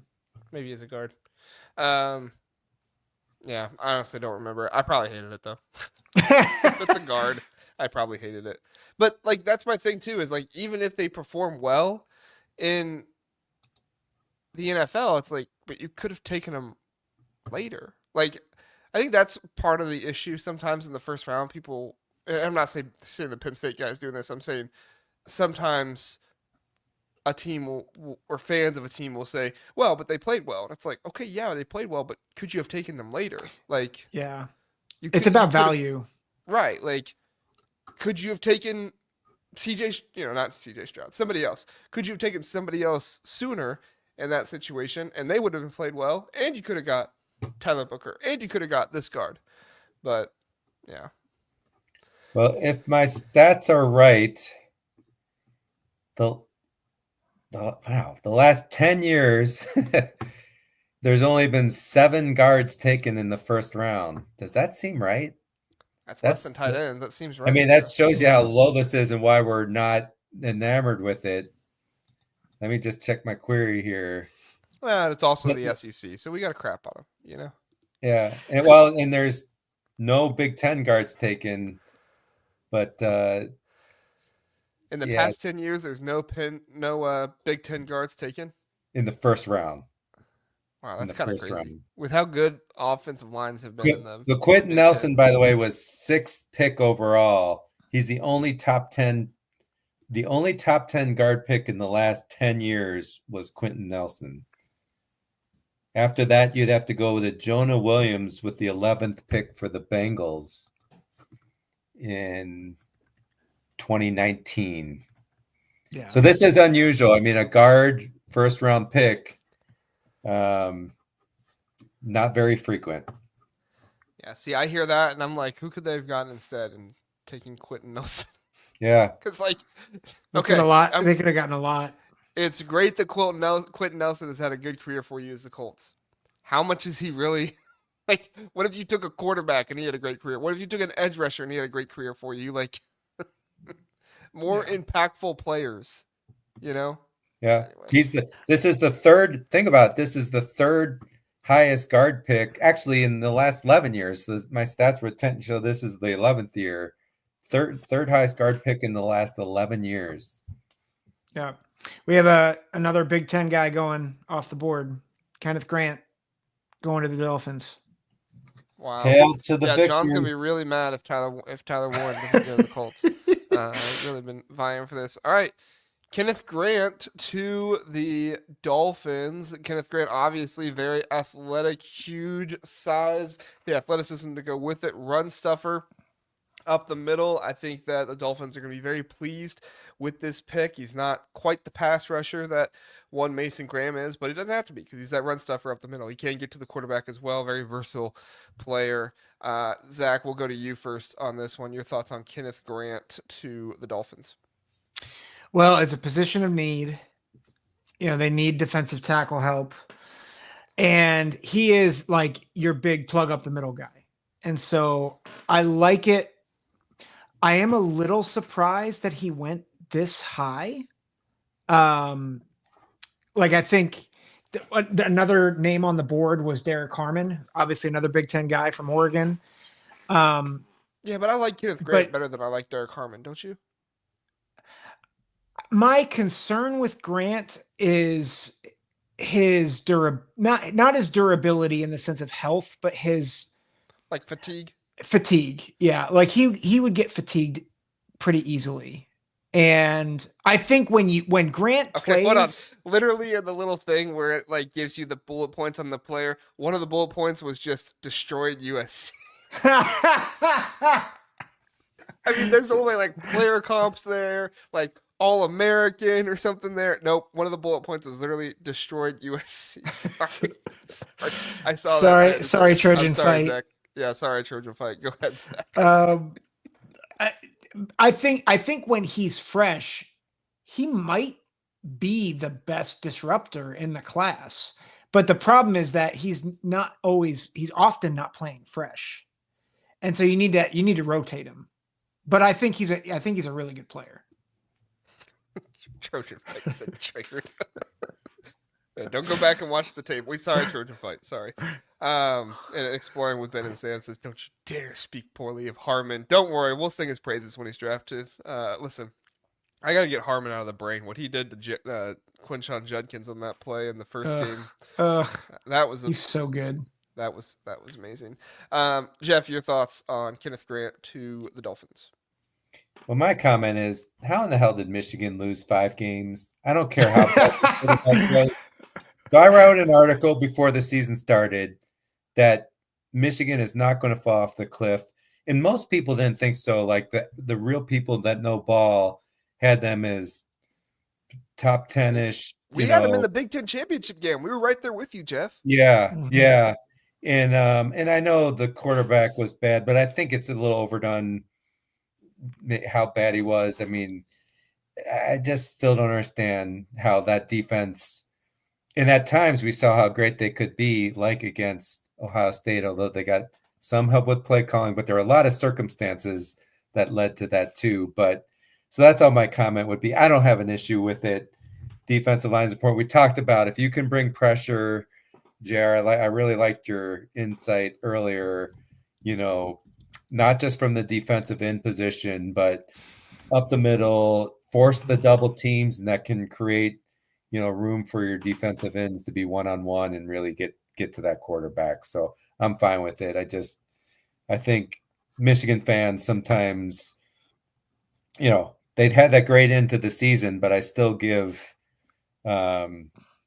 their coach poor grades overall, because with all that talent, and I know they didn't have great depth, but they still have good depth. They should have done better than 5 losses last year. Yeah. Well, I think it speaks to the impact positions like we talked about, right? And yes, Tyler Warren just got selected by Gronk Light is what they say for him. We'll comment on that here in a few minutes. Let's continue analysis of Kenneth Grant, and then we'll get to Tyler Warren here in just a few minutes. I think it continues to talk about positional impact, right? Michigan didn't have a quarterback at all last year. Mm-hmm. You can have a fantastic defensive line, and it's going to win you some games in some ways, but at the end of the day, if you don't have a guy who can distribute the ball to your playmakers, you don't have an offense, right? Like, you can hand the ball off, and Khalil Mullins can have a great year, but at a certain point, that's not enough, right? You can't get a play from Khalil Mullins, sorry, Church and Fight, but you can't get that play against USC every single time you're in that moment. You get it once, yes, that's going to help you win the game. But overall, you have to have a quarterback on your side to help you, and it just further shows how much a lack of quarterback play can mitigate things. And it, again, is one of my biggest critiques of Sherrone Moore. He wasn't a coach that was hired in and didn't see these guys. He saw these guys when J.J. McCarthy was the quarterback, and he still elected to go with him into the season. It's wild of me. But back to Kenneth Grant. Kenneth Grant, not a bad pass rusher according to PFF. He was a 75.3 grade. That was actually only six grades, 6 points lower than Mason Graham, but he really is that run defender more than anything else. He had 3 sacks on the year, had how many pressures is that? 27 total pressures for Kenneth Grant. So he's going to get pressure up the middle as well, but he brings that run stopping defense that adds to it as well. So final comments from you guys really fast on Kenneth Grant, and then we'll move on to Tyler Warren. Zach, go ahead. The only thing I wanted to say about defensive tackle, last five drafts, only 5 defensive tackles taken in the first round. So this is pretty unusual, fairly unusual too. Yeah. Makes sense. Zach? Yeah. I think it's a great pick by the Dolphins. I think it's a really good pick. Very good. All right, let's move on to Tyler Warren. Tyler Warren goes to the Colts. John is very happy today. That's who he was rooting for the entire time. I gotta say, as a Colts fan as well, I'm happy about it. The Penn State guy did have his critiques though, talking about the offense and how much it did center in on the tight end for Penn State. You could argue that a lot of that production came there, but even with that production coming, I still saw so many things from Tyler Warren, and I still think that when a guy shows the ability to be the number one option in an offense, I think that bodes well for them moving into the NFL as well. Now, he's not going to go to the Colts and be the number one option. They have other weapons there, but it shows he can handle that kind of workload. We'll see if he gets things schemed up for him like Penn State was doing, obviously at a much different level. I think for Penn State, Andy Kotelnicki had a Tyler Warren crush all season long. I don't think there was any secret to that. But Jeff, we'll go to you first on this one. Your thoughts on Tyler Warren? We got the stats of the tight ends and everything like that. Yeah, overall, I read that earlier. I like it a lot. Stats. I like it a lot. I preferred him over Loveland, but not to say I didn't like Loveland. I felt it was impressive when you're game planning for Penn State that if you got to contain the run, but then just stop. Don't let Tyler Warren beat you. And yet Tyler Warren just won some games on his own, which made me wonder if the defensive game plan was correct against them. I was impressed with some of the acrobatic catches he made in games. He did drop a few balls though right in his basket. I could tell you that though. So it's not like he's 100% he's going to catch the ball, but really impressive, really good athlete. And so I really like this pick is the bottom line for sure. Zach. Yeah, I have my questions about can he be productive without getting schemed open and having the offense revolve around him? But I do think with other weapons around him, that actually means he won't have as much attention. I think with his athleticism, with his size, I think he'll be able to be a mismatch at times. So I do like the pick. It was a position of need for the Colts. I think the value here, right? ESPN has him as the 6th overall ranked player in the entire draft. I know not everyone has him that high, but like this isn't a reach. I think they're getting him at great value here. So I think from a value perspective, I think it's good. From a positional need perspective, it's good. And I do love the player. Tyler Warren, the next Heisman thought of player after the 3 other guys drafted that's been drafted, right? I mean, obviously Shedeur Sanders was up there, but he's not been drafted yet. Dylan Gabriel was up there, but he's not been drafted yet. Tyler Warren, we were kind of talking about how much he needed to be considered for the Heisman and stuff like that, based on his year last year. Other people thought the Bowling Green Herald Perkins guy, but is it Fanon? Yeah, Fanon, yeah, guy, but. Sorry, I just can't get on that if you're in the MAC. We already had Ashton Jeanty and Travis Hunter in there, so I feel like we had plenty of non-Big Ten SEC representation with that. So, exploring what Ben said, not going to the 4th round. Yeah, I wasn't saying he was going. I was just saying he was Heisman type of guy. We'll see when Dylan Gabriel goes. That'll be really, really interesting. But any other thoughts on Tyler Warren to the Colts? John, what are your thoughts? You saying AR is going to be throwing him the ball, but if AR can't do it this year, they'll get somebody else to do it next year, which is accurate. This is probably Anthony Richardson's last year to prove himself to the Colts before they go on to somebody else. Any other thoughts, guys?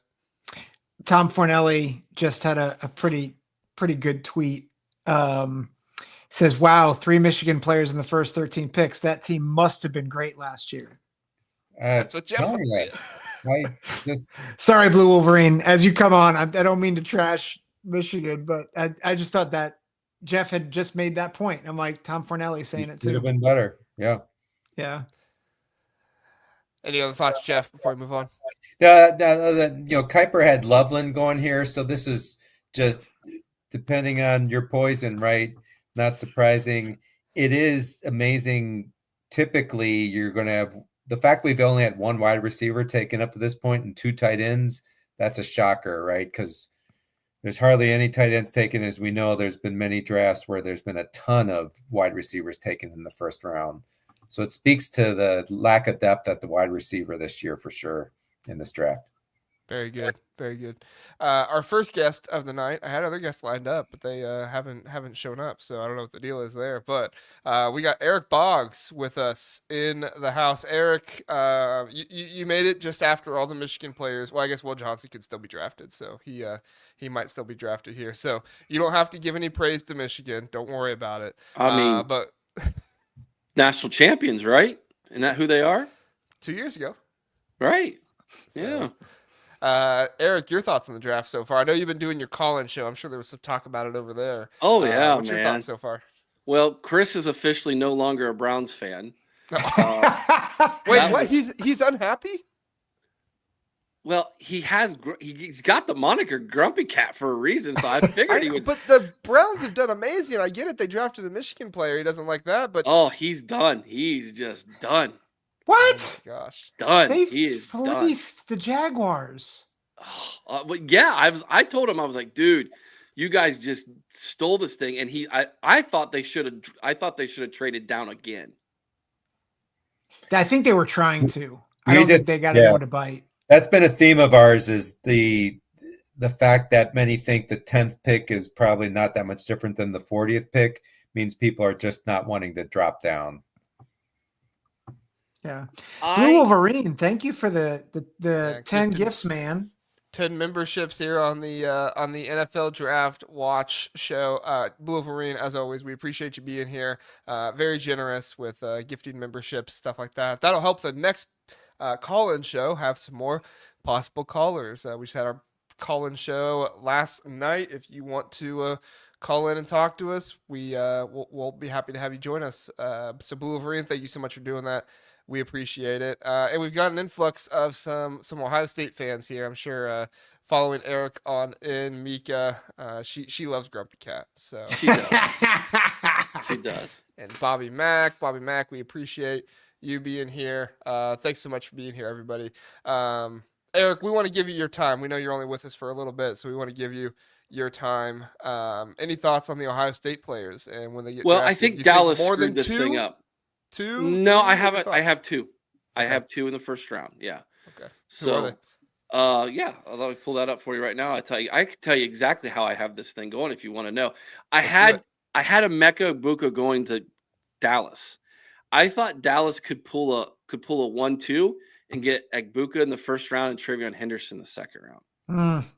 And I thought that would have been a nice play for them. But I have a Emeka Egbuka go in the first round, and I believe Donovan Jackson sneaks in with at 31 with the Chiefs. So not Josh Simmons. No, I think I've always thought Donovan Jackson offers more versatility to a team.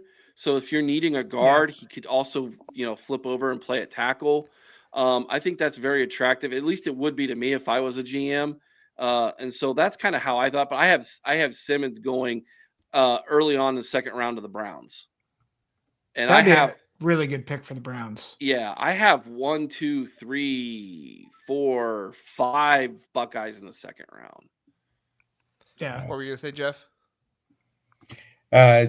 You said on that pick of the guard, we're pointing out in the last 10 years, only 7 guards have been taken in the first round.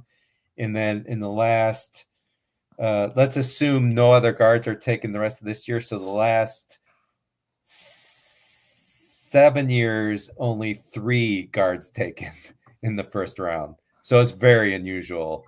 And we were shocked. Yeah, but how many of them could also play tackle? Yeah, No. I don't disagree. We're surprised on the pick of the Cowboys taking Yeah. their guard. Yeah. But Yeah. Jackson's a different story because he shows that flexibility. That's a Versatility. totally different conversation. Yeah. Yeah. But Yeah. I agree with you. That was a surprise pick. Well, and here's the thing that we were all talking about on our show. After pick 3, it was really up in the air what could happen here.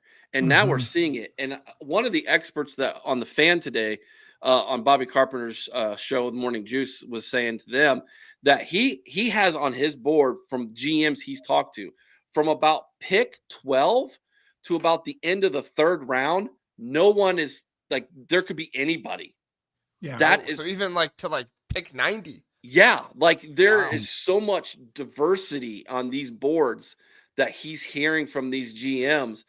So although this draft is not top heavy, it's actually really good in the middle rounds, is Yeah. what he was saying. That there's a lot of depth here, especially at like running back. You guys were talking about tight end. Yeah, this isn't a big wide receiver draft, which is kind of why I thought Egbuka might go a little earlier. There might be a kind of a desperation and a run on wide receivers here because there are not a bunch of them. That's kind of what I was banking for, but it is what it is. So we'll see. But yeah, I mean, I haven't been keeping track. What's the Big Ten versus SEC number right now? I know Michigan's kind of leading the charge here for us in the Big Ten. Yeah, we got JR, I 5 think Big I've- Ten players so far. In 4 Jalen SEC. Walker was just drafted by the. Walker's 5th, so it's 5 and 5, I think. Okay, 5 and 5. So we're Cardinals tied. are about to pick, and they do need a wide receiver. Maybe it's Golden or Egbuka here. Says best Ooh. fit is Derek Harmon exploring with Ben and Sam. There Yeah. you go. That's what ESPN says, but that's not been what they normally do. So the real lately. question here, guys, does Mel Kiper dye his hair? That's right. Well, Ask I him mean, one day people what he talk thinks. about. I mean, people know. like to talk about people dyeing beards. I was gonna curious say, if we were gonna, If people are commenting on Ryan Day's beard, I do feel like people need to start commenting on Mel Kiper's hair. Right? It's only fair. It's only fair. Now put Ryan Day's beard on JR with Mel Kiper's hair. Now we're talking. I would never have to wear the hat during another podcast ever. You would never. again. You would have the Kiper helmet and the Ryan Day beard, and your show would glow through the roof, brother. I don't know if my wife wants that many women coming to my door though. Oh, she would have to fight them off with a stick, my man. This just got really weird really fast. Yeah. Guggenheim, would you expect it? All you guys are missing is Dylan Kuhn jumping in here, and we would be drafting like, who knows what. Yeah. This is why you need to come on our show when we do the wrestling rankings with the. No. John says Walter Nolan. Walter Nolan. All right, the SEC has passed us. Come on, Bengals. Oh, Take a Big think Ten guy. JR, I think I did the math wrong. I think they have 7 picks now. We have 5. Oh, jeez. Yeah. I liked your math before. Yeah, the other math. Yeah. so my interesting like fantasy Bengals draft for myself here, guys, was and I don't know who they take in the first round because I only care about the Buckeyes, but I have the Bengals taking Sawyer in the second and JTT in the third. Little Ohio State edge combo. How about Yeah, that? what do you think about that? Well, I mean, it worked out well for Sam Hubbard with them. So Yeah, I've if seen Jack a Sawyer lot can be of another that Sam have- Hubbard, that have JTT going before Sawyer. did you? Do you? oh, I've seen in other mocks. Yeah. Where can one get a Big Ten hat like that? That is nice. Yeah, so Yeah. there's a story behind that. This is actually a Big Ten umpiring hat. It's almost impossible to get like a normal. It's just got a shorter bill. Right? But Yeah, this yeah. is So the because you Big could wear Ten- the mask on it. Yeah. Yeah, this is a Big Ten umpire's hat, and I ordered it. Yeah, Well Wait, done. where did you find it though, Jeff? some site that sells umpire gear. Yeah, dark web. Yeah, Big I'm- Ten. Jeff I'm found it totally on the looking dark at it. web. Telling you. Yeah, so I'm Big Jeff, Mr. Eric Boggs. So Nice to meet you, Big yeah, Jeff. I cover. Who are you a fan of, my man? Well, I went to Indiana, but I've been an Ohio State fan since I was a little boy. But Ooh, Zach okay. and JR could tell you, I am a what do the stats tell you and everything. I am, I'm very much not go by just perceptions. I want to know what the numbers say and everything. So I think the Big Ten's making some good progress. My theory is though the middle of the Big Ten needs to step up. We have like today, some mocks have, only first round picks coming from Ohio State, Penn State, and Michigan. That's not enough teams, a few have Oregon in there, but 4 out of 18 teams with first round picks, we need more teams, so we Right. need the middle to recruit better. They're developing pretty well, but that's my theory. Okay, I found it. Sorry. Did you find it? I was searching. The draft will have to wait, everybody. Sorry. We're going to take this down. Umpattire.com. Did you catch Yep. that? Umpattire.com. Yeah, I looked it up too. Where's it at? There it is. Loading. Yep. Oh, Here it is. there You can get it in blue or black. So, Oh, Ooh, and you can get a Conference USA one too. Yeah. Yeah. Big West. For every Big Big Ten head you South. buy, I get $5. So go ahead, guys. No, I'm kidding. So you have a sponsor link for Hey, us. Hey, hey, I have Big Jeff though. So are come those on. Pac-12 hats? Are those on clearance? That was well I've played. not- That I've was not well seen played, Bogsy. Thank you. Oh, this is a terrible Pac-12 logo. Oh, that's disgusting. That is Oh, bad. it's not on sale.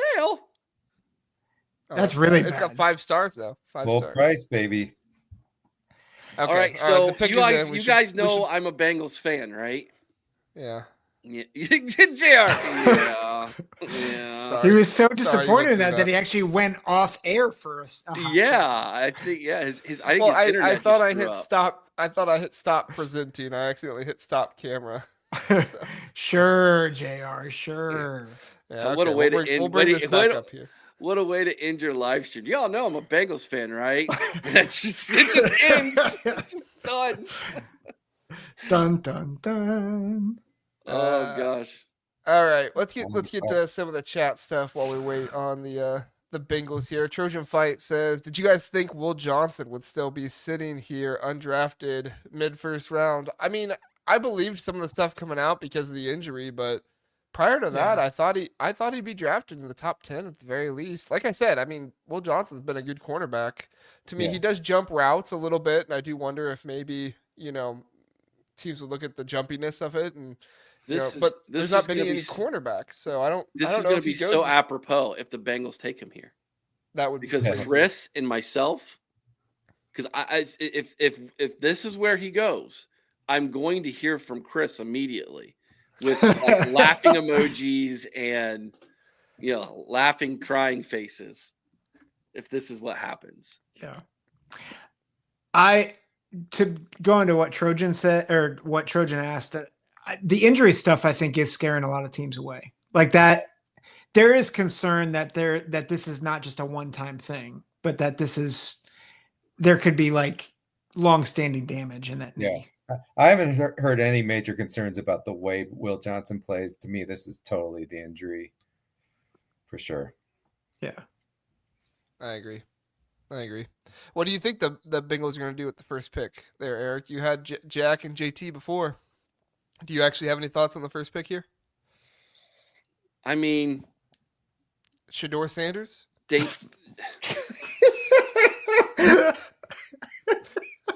Trade Joe Burrow away. How about Get Jamar the young Stewart? Joe Burrow. Here's the Texas thing. A&M Stewart. Here's the thing.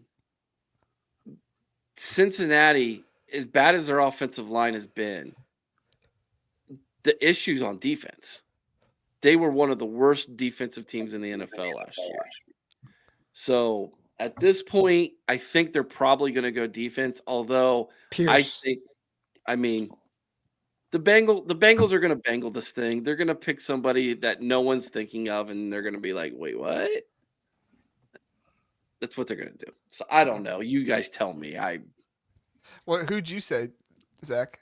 James Pierce. He's the next edge guy. That's what you think, or that's what Twitter is saying.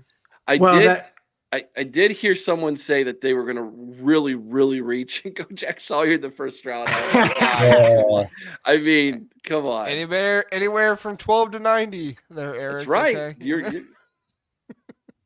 there we go. Steely Matt saying hi. JR, Zack, Eric. Hello, Steely Matt. We appreciate you being here. How about Jamar Stewart, A&M? That could be a pick here too. It is Shamar Stewart. It was Shamar Stewart. Well done. Hey. I was wondering who the guy was who was wearing the Jolly Green Giant suit in the green room, and now I know. Okay, like I get it. I do want to bring up really fast before we talk about that. Ryan, he has his member for 2 months comment here. He said, "I'm just glad the Bears didn't take Jeanty." Yeah, I'd say Colston Loveland better pick than Jeanty in my mind. We were not too happy with the Jeanty pick. Zach or Eric, what do you think on the Jeanty pick? I think it makes sense why Chip Kelly went that way. Yeah, I do. I also think if you go back and you look at the best Seattle teams, when oh gosh, what's his name was their head coach who's now at the Raiders. Help me out, guys. Pete Carroll. Carroll, Carroll. thank you. It was back when they were pounding the rock, Mhm. and so I thought that one made sense to me. That's who Chris wanted at 11 for Cleveland. Or what at 11? What Or pick was fifth. that? 7, Fifth. a fifth. Yeah, they moved back to fifth. They took Right. the Jags fifth pick. And then and then the Raiders were next, right? Yeah. If I recall correctly. I just think there's too many players like Jeanty. I don't dislike taking Jeanty. I think he's good. I just think you could have got Amarion Hampton, Quinshon Judkins, who are Second round. I don't think Jeanty's a top 5. So you're looking at the value in it. Yeah. I got you. Yeah. I'm not trying to be disrespectful to Jeanty. I like Jeanty. I just seems a little strange for him to be the only running back probably taken in the first round, at least in the top 20, and then somebody else. I guess at this point, top 15. But yeah. I feel you. So yeah, but One you know other what? comment on Jalen Walker going to the Falcons from Georgia. I live in Atlanta, by the way. Go ahead, Jeff. It's been a major pain point for the Falcons that as good as Georgia's been on defense, all these other teams drafting Georgia players and the Falcons refusing to draft a defensive player from Georgia. So there's a lot of ecstasy in Atlanta with that pick, I can guarantee. Long time coming. Yeah. It seems to work out for the Eagles, so Yep. All right. Is this Eagles where are doing. Emeka Egbuka goes? I was gonna Northwest say, you want to kid. stick around for this last pick, Eric? And Yeah, then, can I? I only told Can- you 15 minutes, so I don't want to keep you too long. Well, you don't have someone waiting in the wings, do you? No, I don't. Okay. I was You gonna were say, actually the last person I had scheduled. The other people. I was the last, and I was the only one that showed up. Yeah. Dude, give me their names and numbers. I will Well- take care of this for you. Well, one of them was that Bro is Casual. bull crap. One of them was Bro Casual. So, but I don't know. Uh-oh. I know him. First thing tomorrow morning, Mr. Casual. It's not going to be so casual of a conversation. Tell you That's all right. straight right now. I was just thinking about texting him. Yeah, let's stick around for this. Well, you can stick around as long as you want, Eric. I don't care. I Got think. nothing to do other than go to I mean, bed. I mean, What do you think? What do you think, Eric? Emeka Egbuka, Emeka Jackson Smith, Egbuka. and It makes Jigba sense, together. right? The dynamic duo back together again in the Northwest. It's where he's from. Were they ever together though? Egbuka and Yeah. Jigba. Yeah, in the Rose Bowl. The Rose Bowl Oh, the that Rose Bowl, they were JSN together, went you're right. off. Mhm. You're right, they were together. I have a think they go- feeling this is going to be offensive line. That's what I was gonna Talking say. about Darnold needing better protection. I'm at the stage, Jeff, where I'm going to just say Emeka Egbuka for every next pick until it happens. No Yeah. one listened to me. That's right. Yeah, Or I Josh got Simmons, or Travion Henderson. I mean, offensive line here too. really, Big Ten wise, our next guys that are coming up are Will Johnson, Derek Harmon, Josh Simmons, Emeka Egbuka, Travion Henderson, Josh Connerly could go up there. But Donovan Jackson, it really is mostly Ohio State guys next, and Will Johnson. Can we Couple Oregon talk? guys, Can too. we talk for a minute about how whenever a selection's made in a draft boardroom, they all clap and celebrate like they're so excited. Like at some point, I want to see someone's real reaction. We're like, "This, I can't believe this!" Like they're all mad that they made that pick, and there's like fighting going on. Like that to me would be that's what you That's need. what they to did in show, draft day. right? They walked out of the Right. room in draft day. That was more realistic than this crap. I need to watch that movie. I've heard so many You've references. never to that. watched draft day? No, I have not. Wow. I know. Actually, I'm an You uncultured kind swine, of I saw that understand this. last year when the Falcons picked Penix. You There were did. You're some right, in that Jeff. room that were like, "What the f?" And Oh my goodness. you remember that? Who'd Gray they take? Zabel is the pick for the Seahawks. Two North guards. Dakota State Another guard. Another What are we guard. doing? Another guard. Wow. Yeah, Let me go into my spreadsheet here. Let's Over look this up. Donovan Jackson. Are you Yeah. kidding me? That's a bad pick. It's a terrible pick. What are you Yeah. doing? Well, he's playing Yes. left tackle at North Dakota, so he does have tackle ability, but I guess Last he's a time guard two- flex. They're saying. Last time 2 guards were taken in a draft was 2019. But I would say that if he was on a team in the playoffs, there's no way he has the type of run that Donovan Jackson had in the playoffs, though. No. What do you guys think about Denver taking Travion Henderson, as Bobby Mack's saying in the chat? He's been calling that over at the OHO podcast all day. Actually, I think it's a candidate for Ibuka. Ibuka to Denver? Yeah, to get Bo Nix weapons. Yes, I think that's Yeah. a possibility. I think both are in play. I think if they take Omari and Hampton, I think it's a mistake. If you had Gray Zabel going in the first round to Seattle on your bingo card, just go get like lottery tickets right now. Listen, Don't even hesitate. Greg Zabel did not have nearly the setup in his home that Colston Loveland did.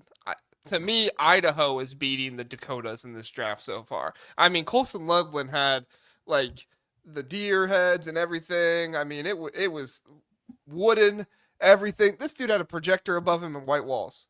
That is not Idaho, Dakota. Not good enough. He shouldn't have been drafted off that alone. Or Wow. not shouldn't have been drafted. First round drafted. If Go- you live go- in the Dakotas or Idaho, come on. Yeah.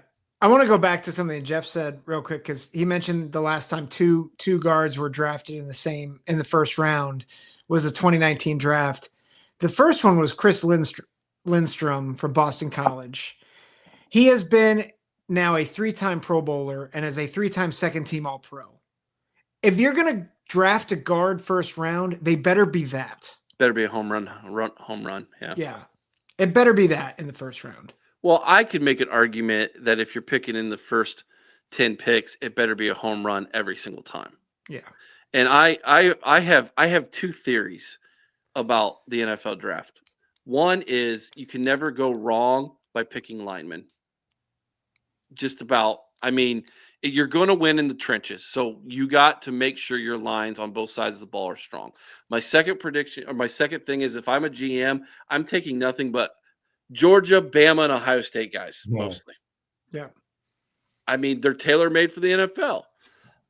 Yes, you can sprinkle in here and there, but if you draft guys from those teams routinely, you're going to be good. Yeah. I think sometimes these GMs really overthink these things. I do. Yeah. GM that hasn't overthought it is the Howie Roseman for the Eagles. What does he do? Draft Eagles defensive players. Georgia defensive players. Yeah, Let's yeah. go to the playoffs every year, right? Yeah. Yeah. They win a Super Bowl. Why? Because their defense wrecked everybody, including Patrick Mahomes. Like Patrick Mahomes had no chance in that game. It's 0. insane. None. I will say, Yeah, I think, or go ahead, Jeff. You go. Just John's commenting on the Broncos that when we talked about Ibuka could be a nice slot receiver for Cortland Sutton to support him, I guess, to complement him. Sorry, go ahead, Jared.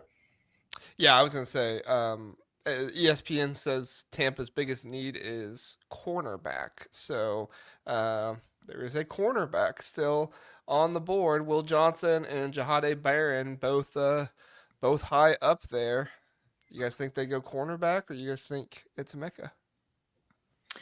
I think they probably go corner. I think Jahade Barron's pretty darn good as a corner. My prediction is a Mecca Egbuka. Well, we know your prediction by now, Eric. But we were thinking of Mecca more for Denver, the 20th pick, not the 19th. Right. Can I I said ask you guys a question? Denver's after Tampa. What will the narrative be if tomorrow morning we wake up and there have been 5 guys from the University of Michigan drafted and 0 from Ohio State? Who would be the 5th? Well, how many? 4? Sorry, whatever. Yeah, it'd be 4. A lot of people in the know wouldn't be shocked. I mean, the Michigan people would be leveraging that. Then my point would be, how in the hell did you guys lose 5 games this year? I mean, how did that happen? Ooh, there you go, Jeff.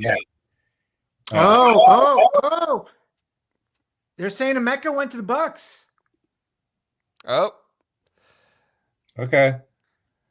Told might get ya! your guy here. Wait, Told hold ya! on, hold on. It's not official. Okay. Not Your official. headline has been ruined. Well, let's go ahead and talk about it.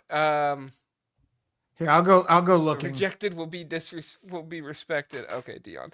All right, let's go ahead and talk about if Emeka is going to the Bucks. Let's talk about that right now. Just acting like it happens, and then if it doesn't, we'll pivot from there.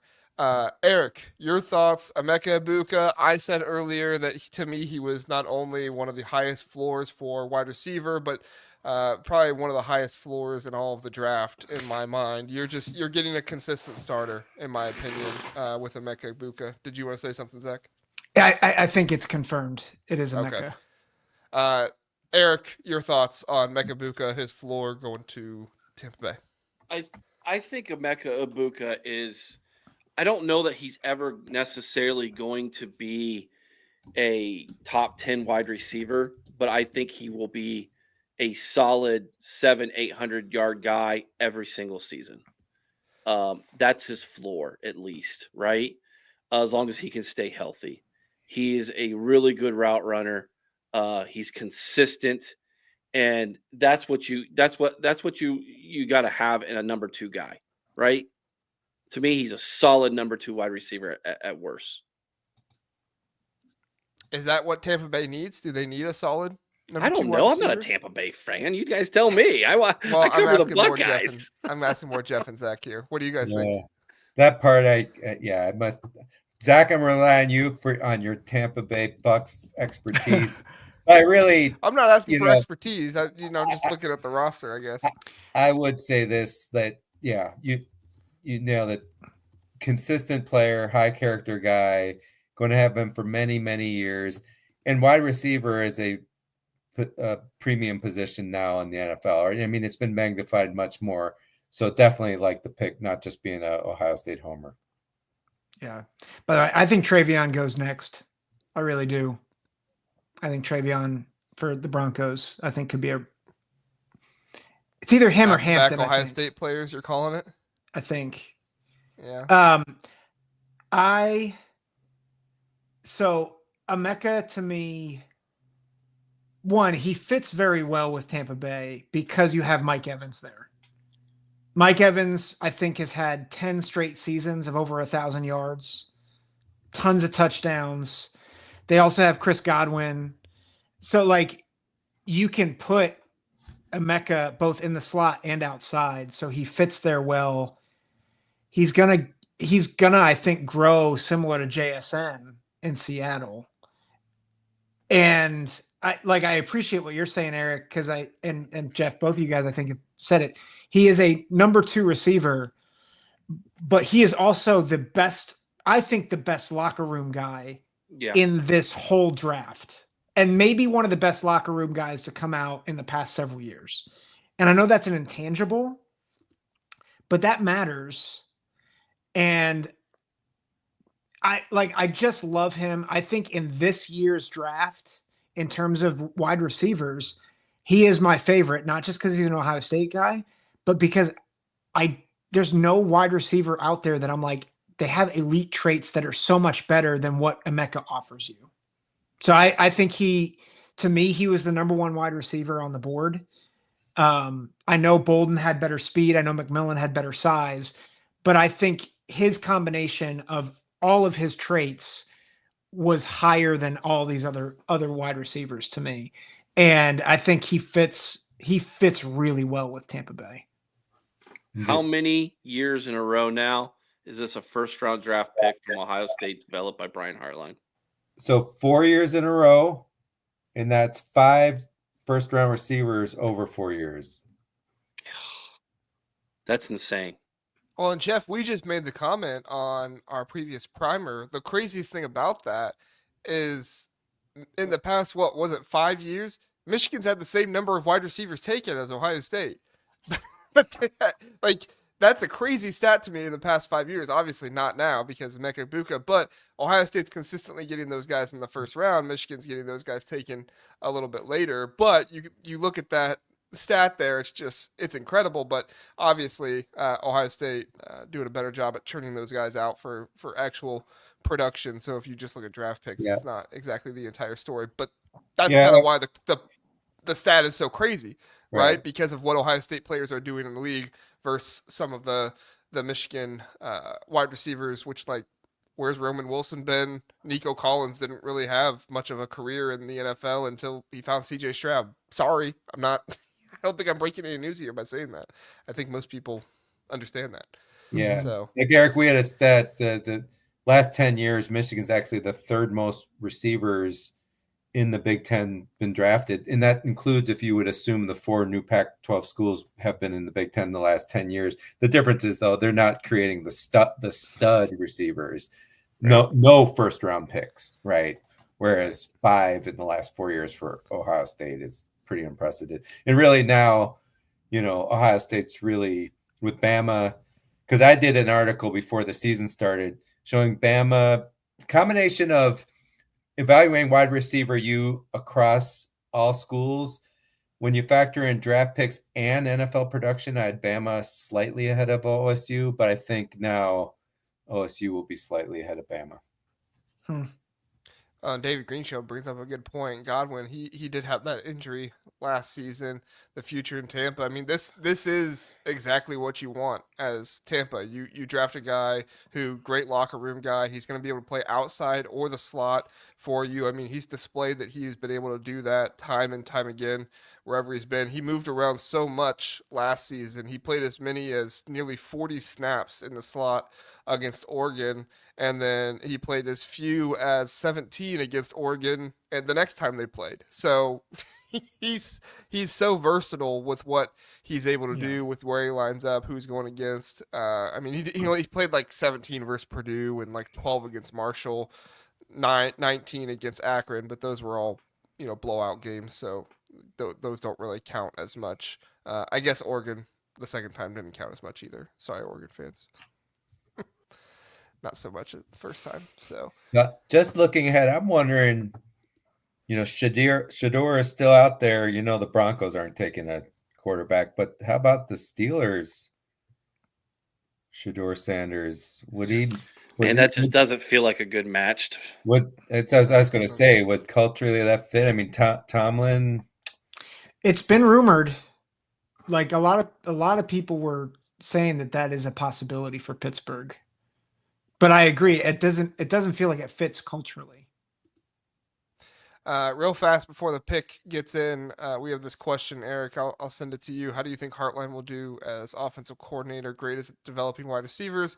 Offensive coordinator is a different animal. He's got 2 years of offensive coordinator. Was the offensive coordinator 2 years ago? Was co-offensive coordinator with Chip Kelly. Obviously, Chip Kelly did the brunt of that work. But your thoughts on that one, Eric?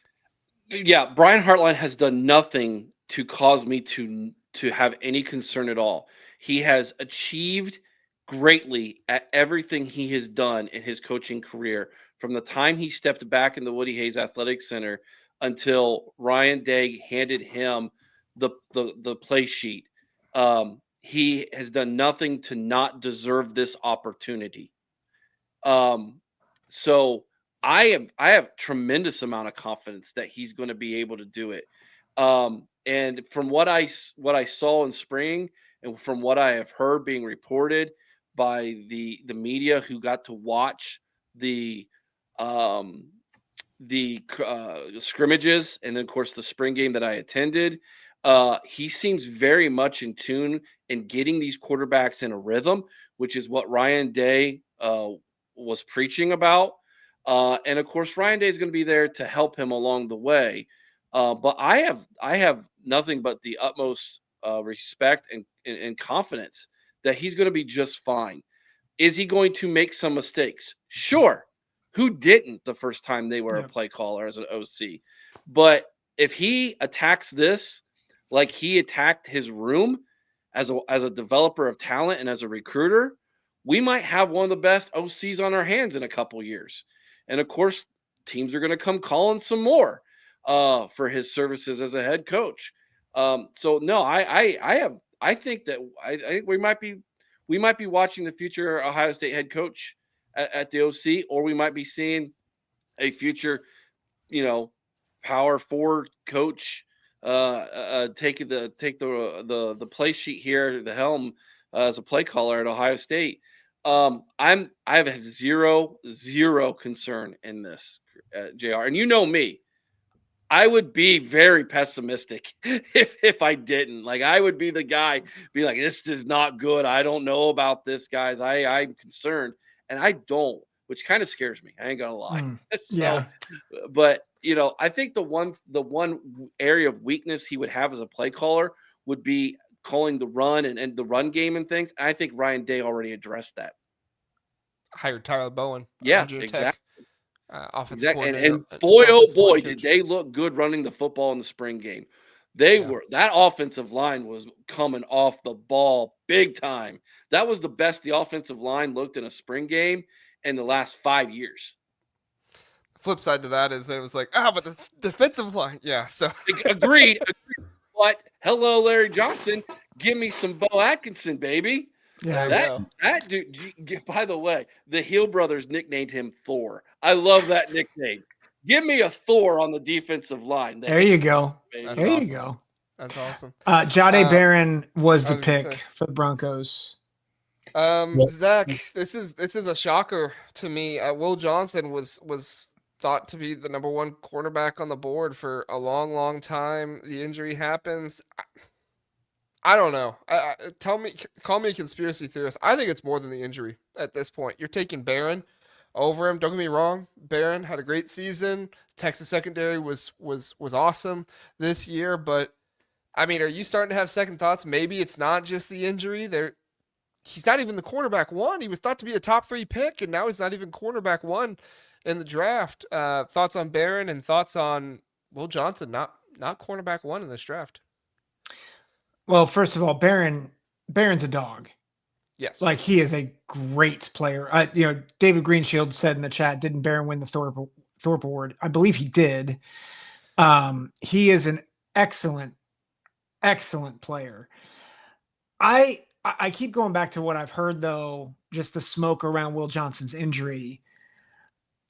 There's a lot of concern that it is it's going to hinder him for his career.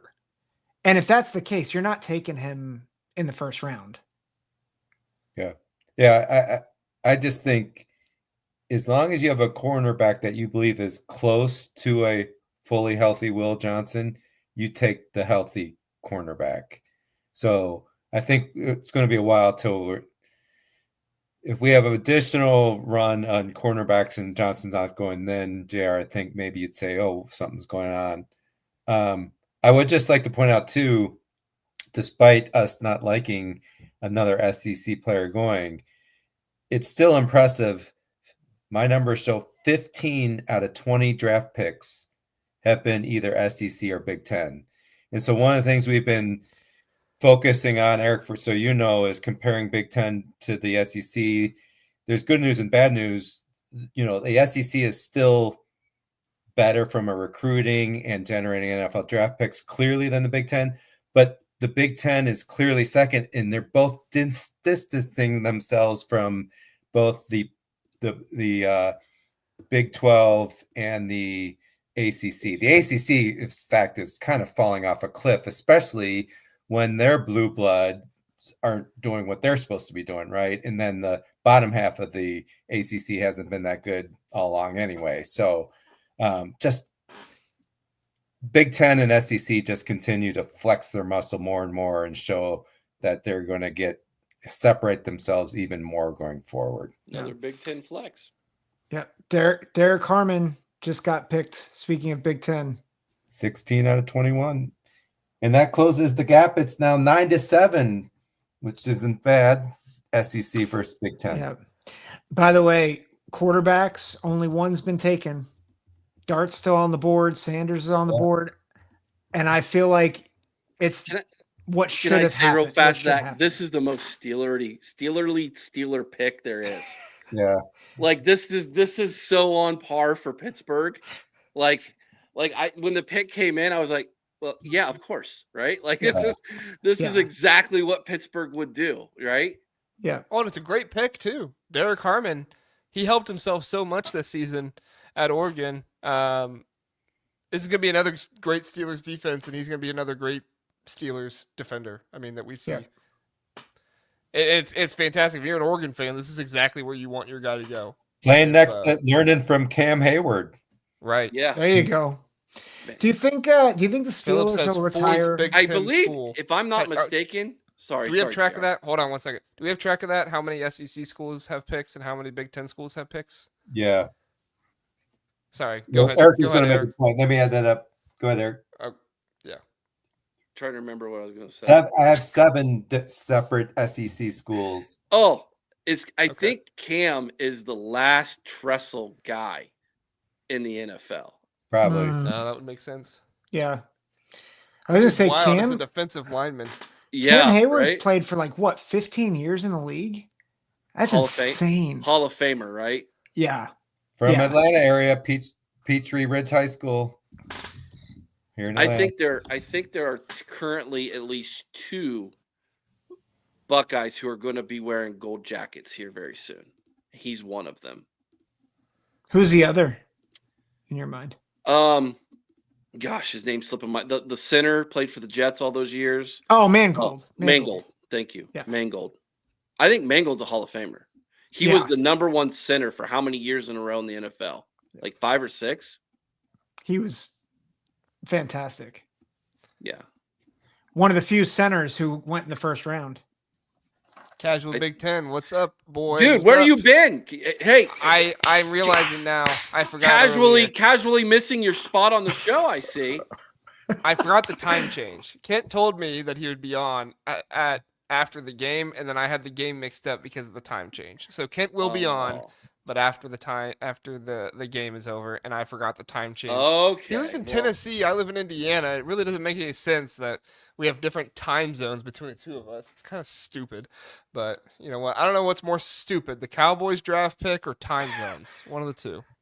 They're both dumb. I'm pretty sure it's the Cowboys. Yeah. I also sent the link to Dylan, so we'll see if Dylan comes in. Troy, Oh, boy. put Troy's comment up here. If this doesn't scream Hall of Famer, I don't know what does. I'm trying to catch it. There's a lot of comments. There you go. Give the guy a gold jacket. Not only because he was the best center in the NFL for 5 or 6 years, he's got a really good barbecue sauce. And as a fat guy, I can appreciate that. Kent says, "Never mind. It's Dylan coming. I'm out." No, we'll take whoever comes first. You and Dylan, whoever comes first. We'll take whoever. So. Come on, Get Cam. Ryan, why is Mangold not a Hall of Famer? I think he might just be saying that he's not in it currently. Like he's not in it right now. No, he's not currently. No, yeah, he needs to be though. When did Mangold retire? Because isn't that 2016? It's time. It's time. Yeah. I always forget how long they have to be out. So is it 4 or 5? I think it's 4 or 5 years. Which one of those two? It's going to be hard for a center to, it's probably going to take a while for him to get in, but he'll get in, I'm sure. And Shador's in trouble. Not a Hall of Famer. Shador Sanders, because he's still not been taken yet. I just have to say, I'm looking ahead, and they don't need quarterbacks. Los Angeles Rams, you could argue Matthew Stafford's replacement in the future at 26, maybe, but you don't want that kind of drama behind. And frankly, if he doesn't go there, that's his only shot. If he didn't go 26, he's second round. Yeah. Yeah. But do you think Roger Goodell will retire his number? That's a good point. Yeah. To retire the number. Yeah. That was actually I didn't have an issue with Travis Hunter. Nick Mangold, 7-time Pro Bowler, 7-time Pro Bowler. Made the all-rookie team, is in the Jets Ring of Honor. He's not a Hall of Famer? What game do you watch, man? All right. Let's move on. We don't need to turn this into a Nick Mangold. Oh, no. I don't need to turn this into a Nick Mangold podcast. Do you think the Chargers take Will Johnson here? We think they go for Trevion Henderson. Harbaugh loves to run the ball. But Henderson doesn't really fit Harbaugh, though. I mean, he did get Donovan Edwards, but I don't think Harbaugh would use him to the way that he. I guess I don't know. Maybe he has a different offensive coordinator. I don't know. What do you guys think? Donovan Jackson's a possibility here. Donovan Jackson too. Yep. Josh Simmons. Maybe. Do they need a tackle? Mm, You know what? Just do another guard. Who cares? It's no So you rules say- anymore in the first round. Do you think here's like if a guard went, it would be hasn't happened in the last 10 years. 3 guards going in the first round. When is the last time that happened? Do you have that, Jeff? I don't have it. I only have mine going back to 10 years. Okay. So yeah. do you think the Browns would take Dart or Shador if they both fall to the second round? Probably Shador. Shador. That sounds more like a Browns move. Yeah. Good. I'm Cleveland. not really saying that as a compliment or a diss. I'm just saying it sounds more like something they would do. It kind of sounds like a diss, but I mean, Yeah. if he falls all the way to the second round to your lap, don't you have to? oh yeah. I think second round makes a lot of sense. Watch out. Here Oh he is. gosh. Oh my goodness, it's DK. Bing. he's Gotcha, frozen. Eric. Oh, there he is. Okay. Am I My good? Nope, night- you're good. You're My good. night's been completed right now. I thought. Dylan wins the first Purdue player that's going to get taken. In the Hell, who knows? Probably none of them. Eric, I thought you were gonna say my knight in shining armor, but Well, I wouldn't go that far. wow. Okay. My boiler shining armor is that acceptable? Yeah. Listen. Oh, we're talking football. Why am I here then? I mean, there's been some football talk. I wouldn't say it's been a football exclusive podcast. I mean, I'm here. So it could be the anything important else. question here, Dylan, is Nick Mangold a Hall of Famer or not? He's gonna kick me off. He's from my neck of the woods. Nick Mangold is Great hair too. That's Yeah. Where's your neck of the woods? Dayton, Ohio. Isn't he from Centerville? Yeah, Centerville guy. I know things. Look at me. also his Dylan's got the his most si- Ohio knowledge in this chat right here. How about That's his that? As sister is the also Purdue a gold medalist power lifter. Yeah, and she'd Yeah. kick your ass too. You bet She that. was a beast. Oh, family program. Swear jar. Yeah, I gotta go on YouTube and send a tip. Oh no. I did get a notification before this. That's how I knew you guys were live. That I was gifted a membership, and I was like, "Don't waste that on me." What?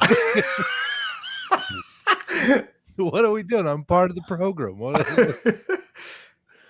Just means you can be part of it even more now, Dylan. Yeah, Oh, you can so now good. join us on our call-in membership calls. Oh, Yeah. look at that! And I've probably been on this show and the OHIO pod more than I have my own podcast lately.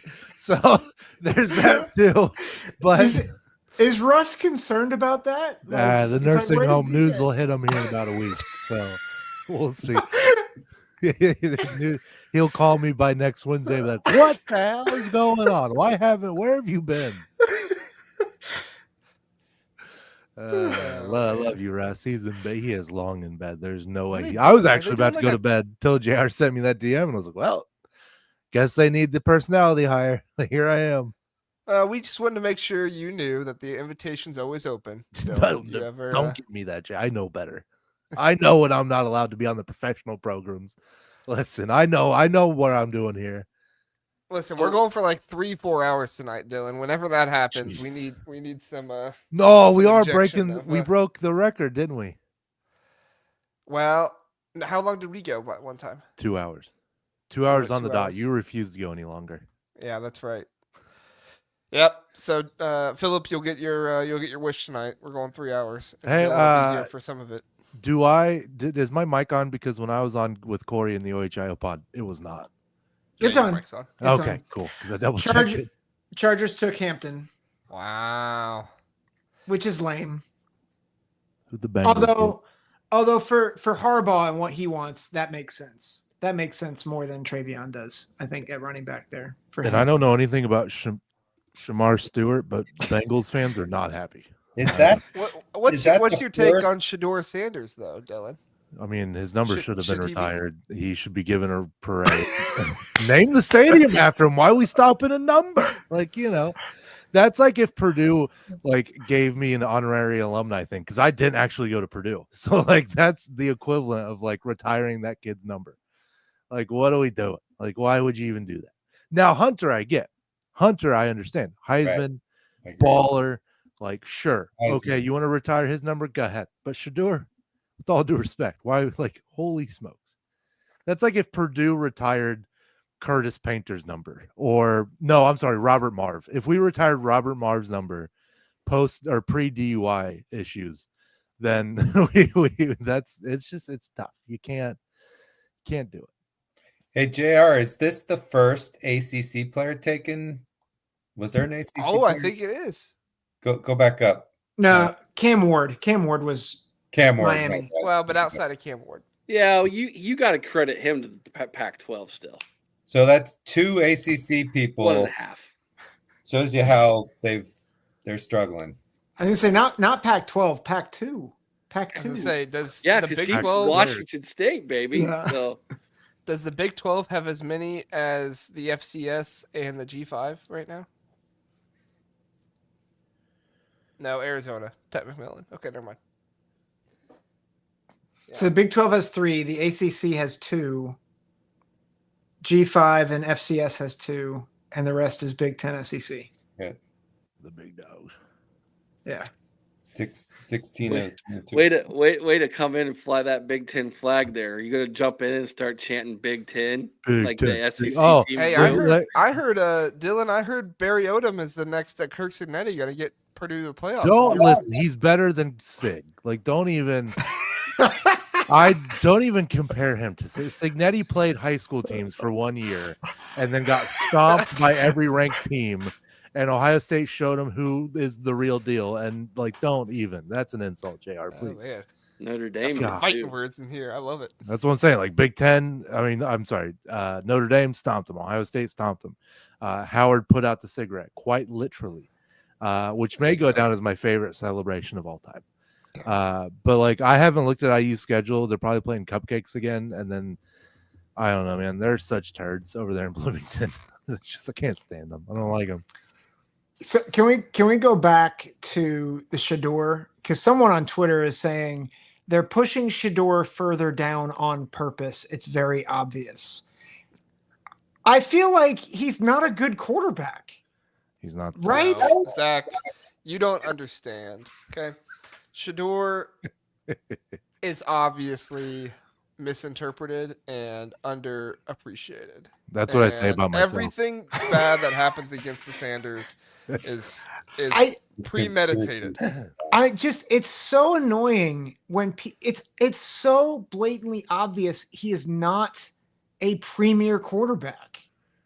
Like, I think he's a decent prospect, but like in any other quarterback draft, are we talking about him anywhere remotely in the top 32 picks? He's the next Will Levis, right? But Will Levis played quality competition. There are some who like him. To me, the unknown is the people that he played, the teams he played were not the highest level schedule. And then with that offensive line as bad as they were, they say if he has time and he sets his feet, many say he's the most accurate passer in the draft. And I'm not blowing smoke on that. That's what I've heard. So there's legit people that really think he is really good. To me, what's scary is just some of his attitude and enabled and all that. I don't mind cockiness in a guy, but acting enabled, you worry about that a little bit. I just realized I didn't finish my bio at the end of there. It just says BXB director of. Awesome. I'm such a professional. Fill it in. Make it up. Director. Whatever you I want it always to say be. director of morale. I say that in my Yeah. day job too. You need to be director of morale what- with those kids. Yeah. Jeff, well, what situation in the NFL would actually work for Sanders? Well, if Like, he had a there- good offensive, because again, if he's got the problem is he never had time. Their offensive line was horrible. Colorado's offensive line was atrocious. Remember, going into the season, people were convinced Colorado would struggle to win 3 or 4 games. A lot of people felt they would just totally struggle. They knew they had good skill positions. So, I don't think we know what type of quarterback he'd look like if he did have time because he never really has had time. So it's a good question. I'm not trying to be, cute about it, but Oh No, my God! Oh, What? Hi. Eric, This Sorry, I'm might, late, the boys. floor Can is you hear me? yours. this might be like the ugliest chat room I have ever seen in my Speak for life. yourself. And I am leading the charge in that. That's scary. Don't throw Guggenheim's handsome button at this. He's fine. He's a good looking fella. Also, some of us didn't get the backwards hat email, so that's. I think Some of us like Jeff and I have Are, class. are Here, okay? professionals. Some of us are professionals. That's Yeah. true. I'm not. I'm not. a Or we're professional old. in any way, One or shape, the other. I do not. I carry- can't. Oh, hey, Hi. Cat. bro What's up, guys? casual. How about you get some WD-40 for that chair, big dog? That thing's a little noisy. That's not me. That's My chair's- that's me. I'm sorry. guys. Guggenheim. Yeah. Jeez. This is what gonna happens when- Someone apologize for donate being- I was $5. gonna apologize for being late, but I saw DK was on. I had to go grab something alcoholic before I jumped on here. I don't think with deal my with current them. profession it would be a good idea to drink on a podcast, but who knows? I mean, I have to just be around Wow. things that you're going to be talking about. I think you don't have to drink. In fact, I've never known you to drink. If I mean, anyone I from don't your school's often. I do watching. casually, you know. Casually. That was Did you good. even mean to say that? No, I didn't. I'm not going to take credit for that.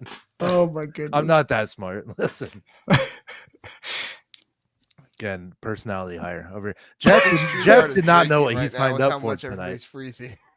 Jeff did not know what he We signed need more up for. people, though. I want to see how many. If a seventh comes on, we all get squeezed here. What happens? With Russ, wake up. What This might be the skinny. If we get another one, I might be actually as skinny as I was in high school.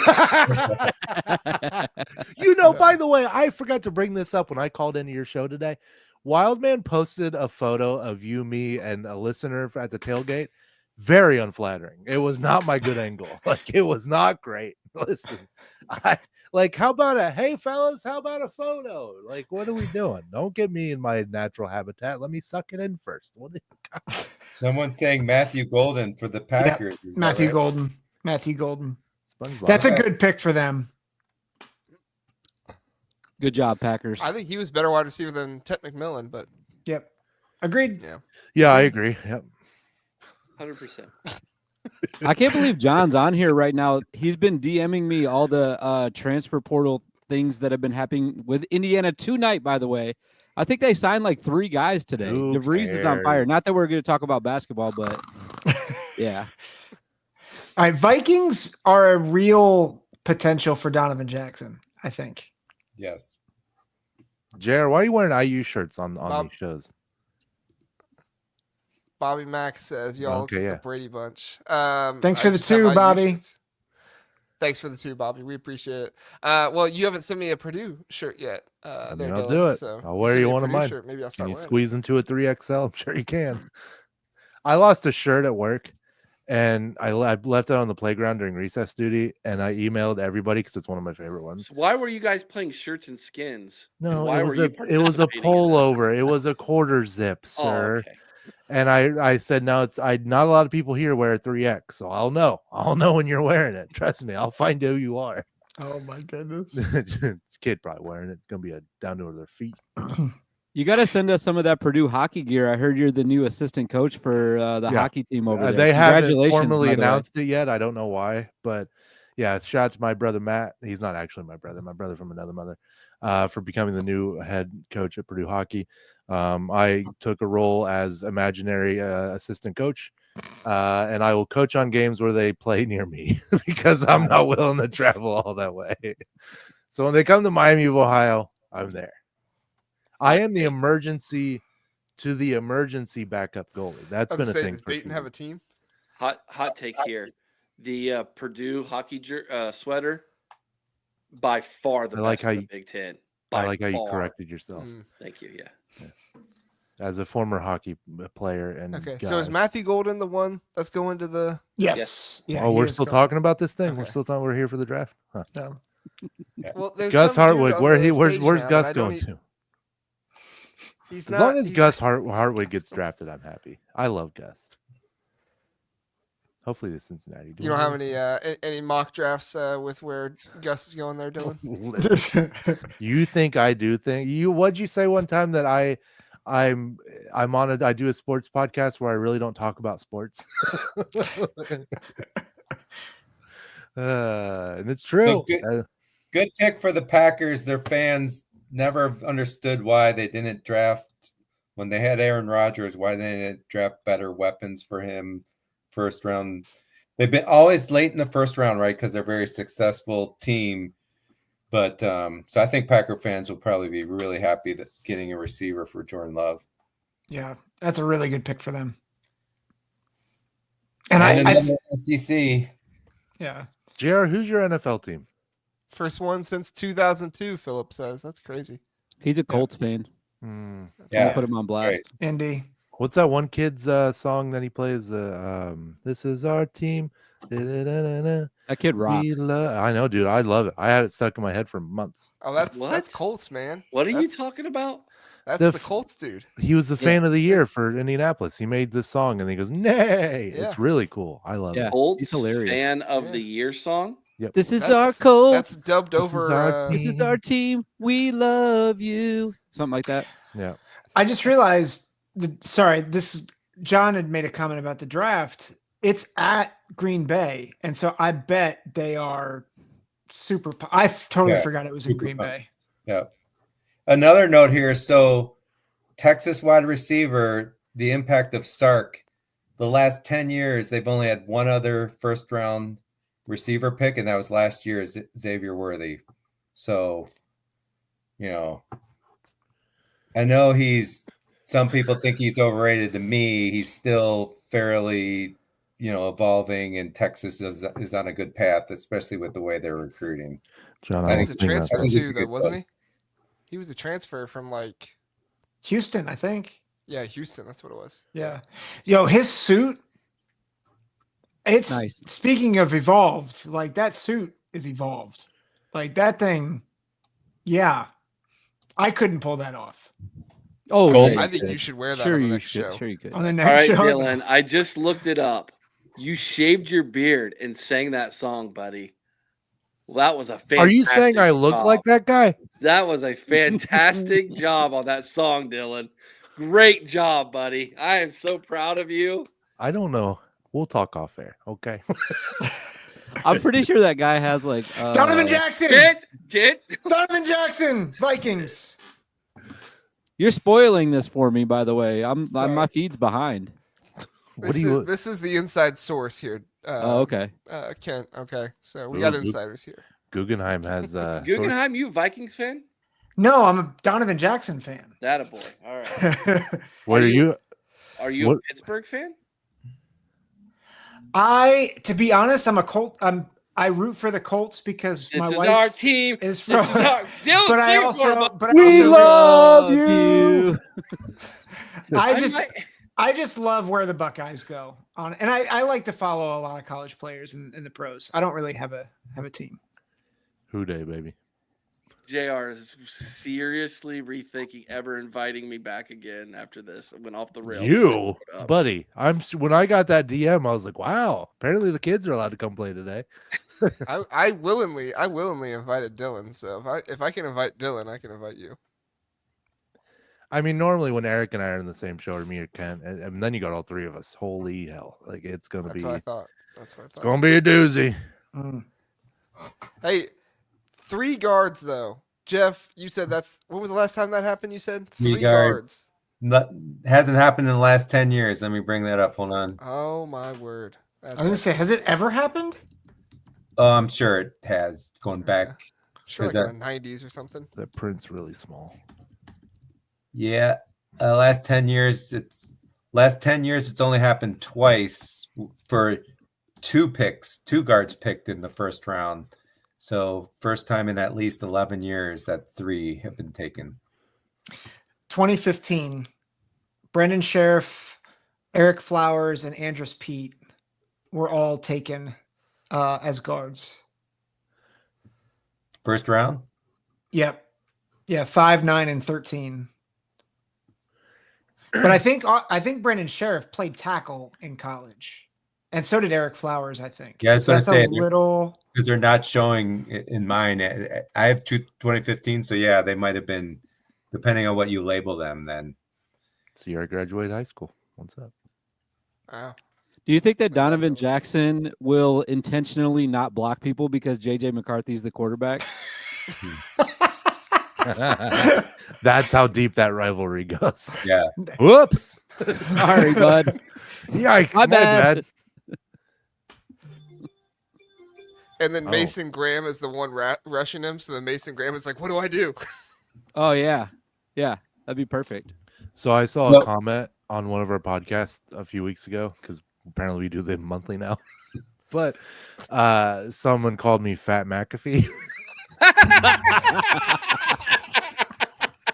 and if we sold merch, which we don't, I would have sent him all of it. I just, oh God. That's good. John Very is good. saying another Ohio State pick here. The Yeah. Giants traded. Well, I think he's talking about Donovan Jackson. yeah. He Oh, says- okay. He's talking about Donovan Yeah, Jackson. because Okay, right up sorry. here he says Oh, okay. Giants traded back Shador. This is So- Shador. So that's 8 Big Ten picks. So we were saying before this started, some had only 8 projected, maybe 9. We thought if it got to 10 or 11, that's a very successful first round for the Big Ten. So at 8, if Will Johnson goes, then maybe the other Oregon guy, the offensive, Connerly. yeah, and then maybe Simmons squeezes in. Maybe we could get to 11, and it'd really be that'd be a hell of a Travion. first round for the Big Ten. Travion Harrison. That's kind of crazy that Donovan Jackson went before Josh Simmons. No, Eric called that. Aaron said that. Eric said that. Oh, Eric said. Eric? Yeah, Eric, as in speaking in the third person, Eric. Yeah. Podfat's all over that. Speaking of Podfather, I'm waiting on my shirt. Your shipping and handling department is slack. Well, you need to pay for it. This ain't. You said you Space give ain't it. free. I have The created space ain't enough free. clicks for your show. I deserve a free shirt. It's shaking. Dylan's camera is shaking. Like It's currently on my cigar box. It's a Dude, I- little. Sorry, go ahead. What? Listen, I've had about enough. I traveled all the way to Columbus to come see you.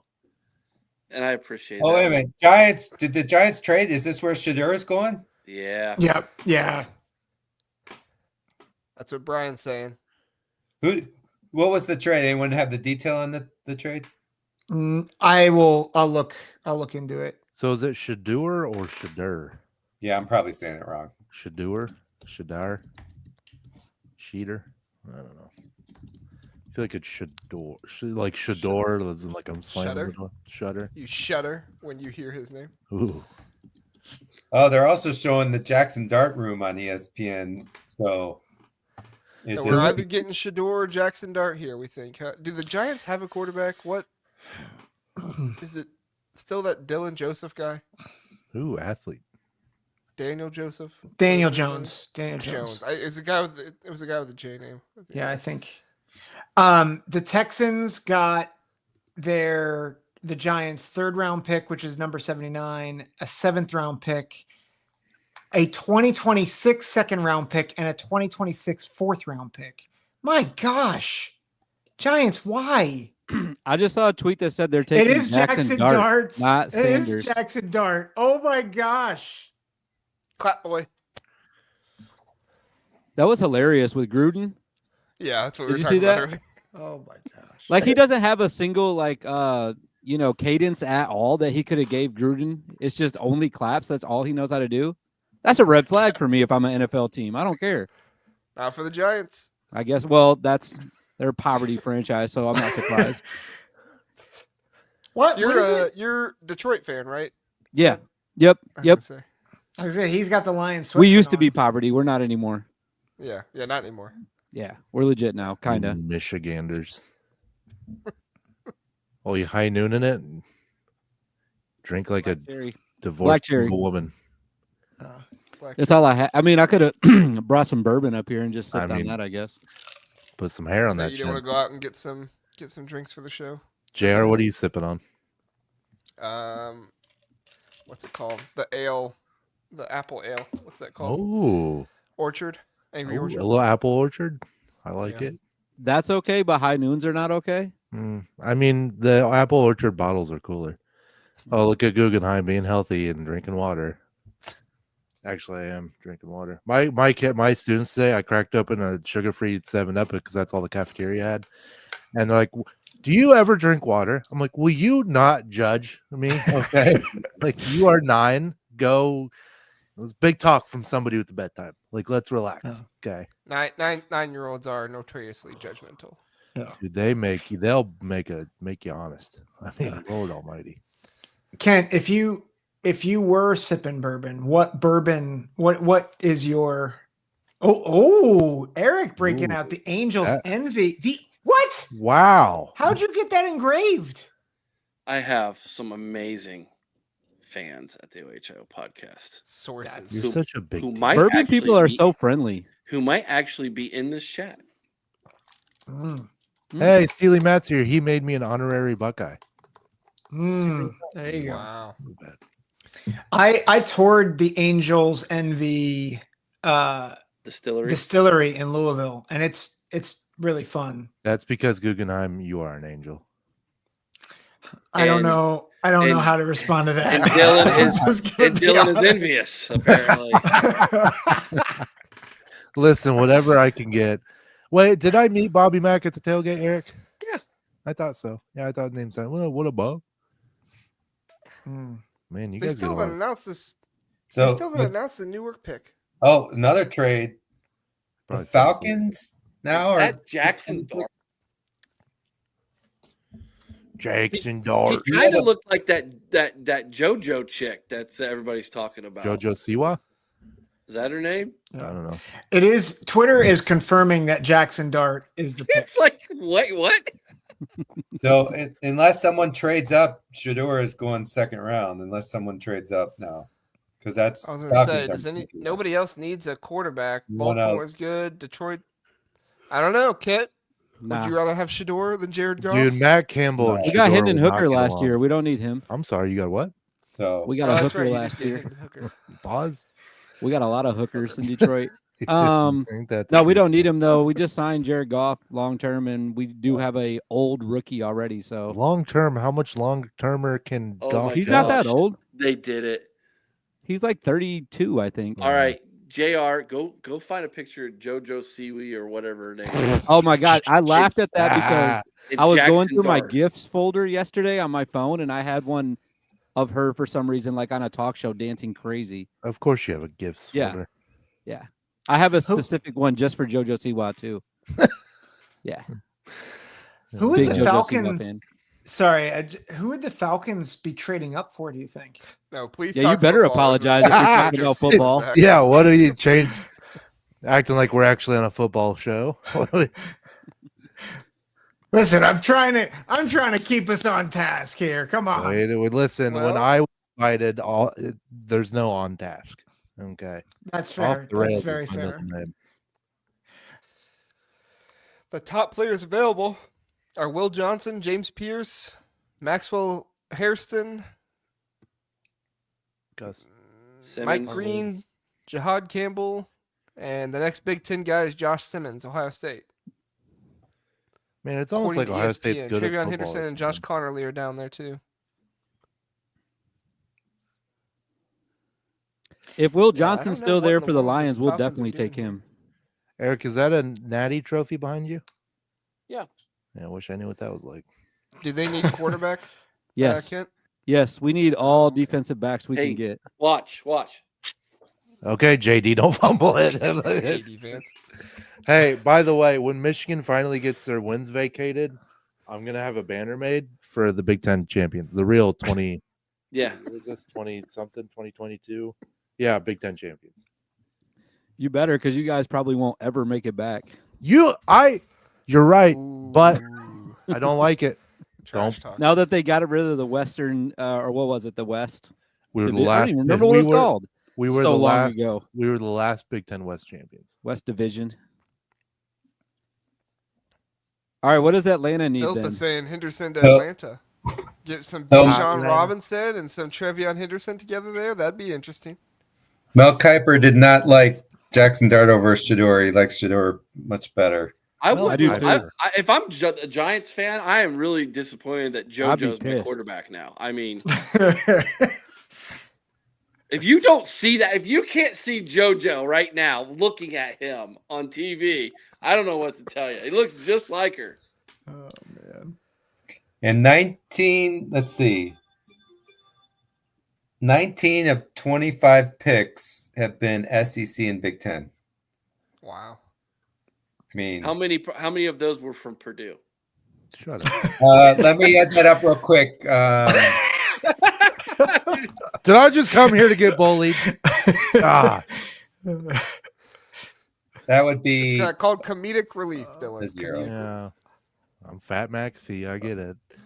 Listen, You got to do that shirt, dude. what Fat McAfee? Yes. If you get that shirt, we will exchange. We'll do like a jersey trade. Yeah, yeah, and we'll do it just like the soccer people do. We'll film it when we take off our shirts and trade it. No, It'll don't be do all so that. I bad. don't think people Oh, want to come see on, that. it'll be hilarious. I don't think Mrs. Boggs would be very They'd thrilled. be like, "Whoa!" We'll do it in your backyard, and your neighbors will be like, "What is going on at the Boggs home?" Yeah, that wouldn't be good. I You guess. got to dye your hair or dye your beard back to It, the. that was hilarious. Were you on that night? No, I was in the You- comments. JR, Zach, were you guys on that night when I did that? When you No. dyed your beard? So after we lost to your team, I said to myself, there ain't no way I was so down. I go, if we win a national championship, I will dye my beard black.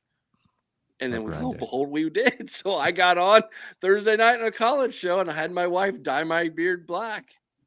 Then you Ryan shaved Day's it never right dyed his after. beard, according to his wife. He doesn't. She's but never he seen him do does. it, so he's never Doesn't done mean it. he hasn't. Maybe he does it at the facility, so she doesn't see it. Penn State guy with a comment there. Dion not wanting his kid to go to a certain team, kill his stock. I mean, it's some may be scared of the attitude. I don't know if it's the Yeah. talent. There's questions on talent, but A lot of like things. you to said, it. some believe in it. There What? was a lot of smoke to that point, Jeff. There's a lot of smoke that his interviews were some of the worst check that out Yeah, that they'd lady's ever- outfit with her hair. I'm not even That is watching the draft right fantastic. now. I'm sitting here talking. James Pierce going to the Falcons, Yeah. which that makes sense. That's a Yeah, good yeah. pick for them. By the way, the 8th, so there's 12 SEC picks now, 8 different teams.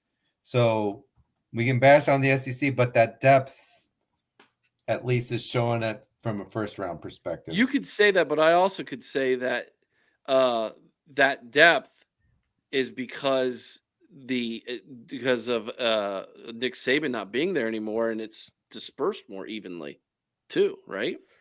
Maybe, although I do think there's no doubt Nick Saban retiring could be a tipping point to the Big Ten being able to close the gap with the SEC. Yeah. For You sure. know Geor- what? Because it doesn't feel like Georgia's going to take that mantle. They're too busy, I Yeah. guess, getting arrested. But crazy stat of the night. Hey, we got a couple of those Georgia guys transfer here to Purdue. Don't It's January 1st, 2020. Nitro. Since January 1st, 2023, would My anybody nickname like to is- guess how many games Georgia has won? How many January. on January 1st, 2023? Since January 1st, Oh, 2023. since. 13? No, They- you have two seasons, can't. Okay, 26. I think Close, 24. 24. 24. Ah, How that's many what I was gonna say. now? How many arrests have been 20, made? 25. 25. It's a true stat. Yeah. And Kirby Smart's been held accountable how many times out of those 25? 0. And if they beat Ohio State and spike a flag in the middle of the field, they'll get arrested again. Sent to jail.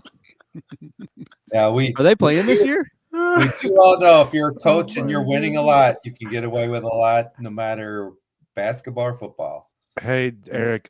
So Ohio State comes to Purdue next year. Mm-hmm. If we win, I mean, I'll be putting a Are flag. you gonna go plant a flag? I'll go plant a flag. Are we gonna have to like bail you out? I'm gonna run on. No, they know me. It's fine. They don't. Oh, yeah. Like, oh, see, and we've had chances of getting field passes, and I simply don't trust myself. Like, I think I'd accidentally wander on the field and celebrate, and they're like, "Who the hell is this?" But no, I will pack a flag. I don't know if I. As long as that game is not at night, I have zero. I hope it is. I hope it's at night. I hope it's at 8 p.m. prime time. Ohio State never plays at night. What are you talking about? Well, yeah, it's going to be a nooner on Fox. Imagine. Well, that. so whenever Ohio State plays at Purdue at a night game, it doesn't fare well for the Buckeyes. Yeah. Hence 2018, I was there, and when it ran on the field, may have been a little slightly intoxicated. It was a good time. It was a good time. And me and Corey from the OHIO podcast just did a whole show about it, where I also made fun of my good friend Vinny Sutherland for going 0-2 in the win against Ohio State in 2000 when he had Drew Brees as a quarterback. So, wow, sports history reference from Dylan. I know. Look at me. So I texted Vinny. I sent him the clip, and he said mean things, but said, "Yeah, Drew as a quarterback. What are you doing?" Drew is our Pope. Bobby you guys Mack, got to get I Drew wish- Brees on the pod this year. Yeah. Okay. All right. That'll happen. So Well, that's if he's not nominated as the Pope, right? See, I'm telling you though, when he comes to Catholic? Purdue, I don't think so. I think he's a Christian. But Be no, tough, when he comes to Purdue, man, it's like Since when the are Pope time. since when are Catholics not Christian? There, Dylan. Yeah, you know Will what? You're Johnson right. to Baltimore Change the better not be. subject. Sorry, change the subject. Sorry. Someone talk like an adult. The draft is on. someone say Will Johnson's going to the Ravens. I don't know. If I'm about that's to be Philip so Justin upset if or that he's saying happened. That's what happened. Willie Johnson. Yeah, I don't think the pick is in yet. Okay, well, I think hopefully Phillips not for gets two him. reasons. I got two reasons. Number one is because I want my Lions to pick him. But number two is I actually coached a Baltimore Ravens current defensive back, so I don't want his spot taken. Hold on. Back when I was in Atlanta, I was his freshman and sophomore year. We had a kid named TJ Tampa who went on to play defensive back at Iowa State and got drafted last year TJ and Tampa sounds played like a very state limited kid. minutes. So I don't want his time to be taken because he's a good kid. Well, Malachi So I don't Starks. need Will Johnson coming in and messing that up. Malachi Starks. Good. Oh. Mel Kiper had Malachi Starks this exact pick, which bodes well potentially because he also had Josh Simmons going 31 to Kansas City, by the way. Mr. Kiper. Simmons to Kansas City. Well, Oh. I guess they're gonna fight between Simmons and Henderson. Well, there's some smoke that the Commanders might take Henderson too. Oh, could are we get Will Commanders. Johnson, Trevion Henderson, Josh Simmons? That'd be pretty You Big need Ten the heavy. 3 to get 11. Yeah, to and have a- Connerly's still out there too. True. All right, I so Eric, my dream get for our pod is Drew Brees. Who would be your dream Buckeye to have on the pod? So I probably shouldn't say this tonight. Jeff but got I'm- tired of us already. He I'm ditched. going to. I have two. Jim Tressel Mhm. and AJ Hawk. And you heard it here first. Ryan's getting me AJ Hawk on the show. Shut up! Can I be on that show? No, Oh, it's I me. love AJ Hawk. It's me. It's mine. Are you My gonna let- son, my son's name is Aiden Joel Boggs. AJ. Oh, It's That's named cool, after man. AJ Hawk. Are you gonna allow Chris on the show? Yeah, it'll be Chris and I. Oh, that's fun. Wow. That's That is really cool. exciting. Congrats. That is- Look, JR. Well, okay. If you need a fourth for that night, just let me know. or fifth. The other one is where I can't say because it might not. AJ Hawk's going to come on your show and just do this the whole time. Guys, got That's a fine. hell of a chin. That's fine. He can shake his head yes at me the entire show, and I still would love You it. have to have Fat McAfee on, dude. What are you talking about? With He's- AJ Hawk? Come on. I might have to actually because that would be fantastic. That might get Dylan in because There you all of go. a sudden he goes Dude. back and he tells McAfee, "Dude, there's a Purdue guy called Fat McAfee." And I then did all of a apply. sudden you get a phone call. When he started Barstool Indy, I applied and I almost got an interview, but I didn't make it through the interview process. Hmm. So I would have been, way better in this play. No, I'm kidding. I love it here. Could have had Boiler Barstool Express. That's a mouthful. Okay, so the Boilermaker- reason I don't think that the Lions will take Will Johnson is because I just remembered we took a cornerback with our first round pick last year, and he sucked. it was Terrion Arnold from Alabama. He was terrible his rookie year. Well, it's so, an SEC guy. That's your problem. well, yeah. And I would say he was single-handedly responsible for multiple of our losses, which we didn't have many this year. But he was awful, though, man. I would really love to replace him with Will Johnson. But I could see them not doing that because they're just saying, oh, we did that last year. We need to shore up the offensive line or something like that. I'm not sure. You know, one sleeper, again, thinking Big Ten, they need defensive tackle. Tyleek could somehow sneak into the end of the first round here with the Lions. They Could need be. interior defensive Wouldn't be line. mad at any of those picks. Or Hey, that 3-hour pick mark. particular. Look at us. New record. Watch the Eagles take him, and then it's just like all Georgia and Ohio State players on the defensive line. And back to back to back to back. So, Eric, at some point, not on this show, I have to tell you my story with Jim Tressel, because I had a sit-down conversation with him back about 16 years ago. It Just changed like your for life 10, 15. forever. It was really cool. Yeah. It was actually had nothing to do with football. It was all about the gospel and all about he's the type the of Lord. person, like, you don't even have to talk football at all. Yeah. Like, have you guys watched his podcast at all? I actually have. little I bit. enjoy it. Oh, A little it's bit. phenomenal. It Yeah. is phenomenal. he's just a good dude. Mhm. And which makes me even all the more frustrated with what happened to him back in 2011, but also like he handled that with so much grace and class throughout. I was like, yeah, he's an awesome human being. I agree with Troy here. This would be really funny. Cleveland takes Mason Graham early on, and then the Lions take a Tyleek Williams. I don't think it's likely they take Tyleek Williams, but even like they both play defensive tackle and everything too, that would be hilarious to me if that happened. Mm-hmm. Oh boy. This is the only pick that I cared about the whole round, so that's why I just got quieter because I'm just feverishly searching Twitter right now. So, Kent, you lived in Atlanta. What school was it that kid went to? What high school? Should I say? Well, high school, I guess it doesn't matter. It was St. Francis. St. It's Francis. We in all know that. Alpharetta. It's in North Atlanta. So my son's best friend, who lives right across the street, went to St. Francis all the way up till a few weeks ago when he transferred to our high school. Oh, So I wow. know St. Francis very well. Oh, wow. And That's people cool. from my neighborhood there's some kids that go to St. Francis. Yeah. Good school. They hire good people. Yeah. I work there. Except for you. Yeah. No, I just got done watching, not to keep name dropping, but Malik Beasley went there as well, and he was playing for the Pistons tonight. He did not play well, but he did play. Man, We had a lot of good players name dropping back when I hard. was there. Luke Kennard dunked on me in 8th grade. I was gonna say that I did the believe that. Pistons win there, Kent? They lost by 2, unfortunately. How about them Cavs though? They look good. Mhm. They look real good. Unfortunately, one of the reasons that kid is transferring, one of the several reasons, their football team had so many kids leave that they didn't have enough. They had to forfeit some games because they didn't have enough to play, and so they're going to move down to 8-on-8 football. Ew. Wow. Oh, Yeah. man. And so That doesn't boy- surprise me, though. The football program had just started when I was like, I would say my second year there, I think was the first time they played varsity football. So that was like recent. It was within the last 10 years.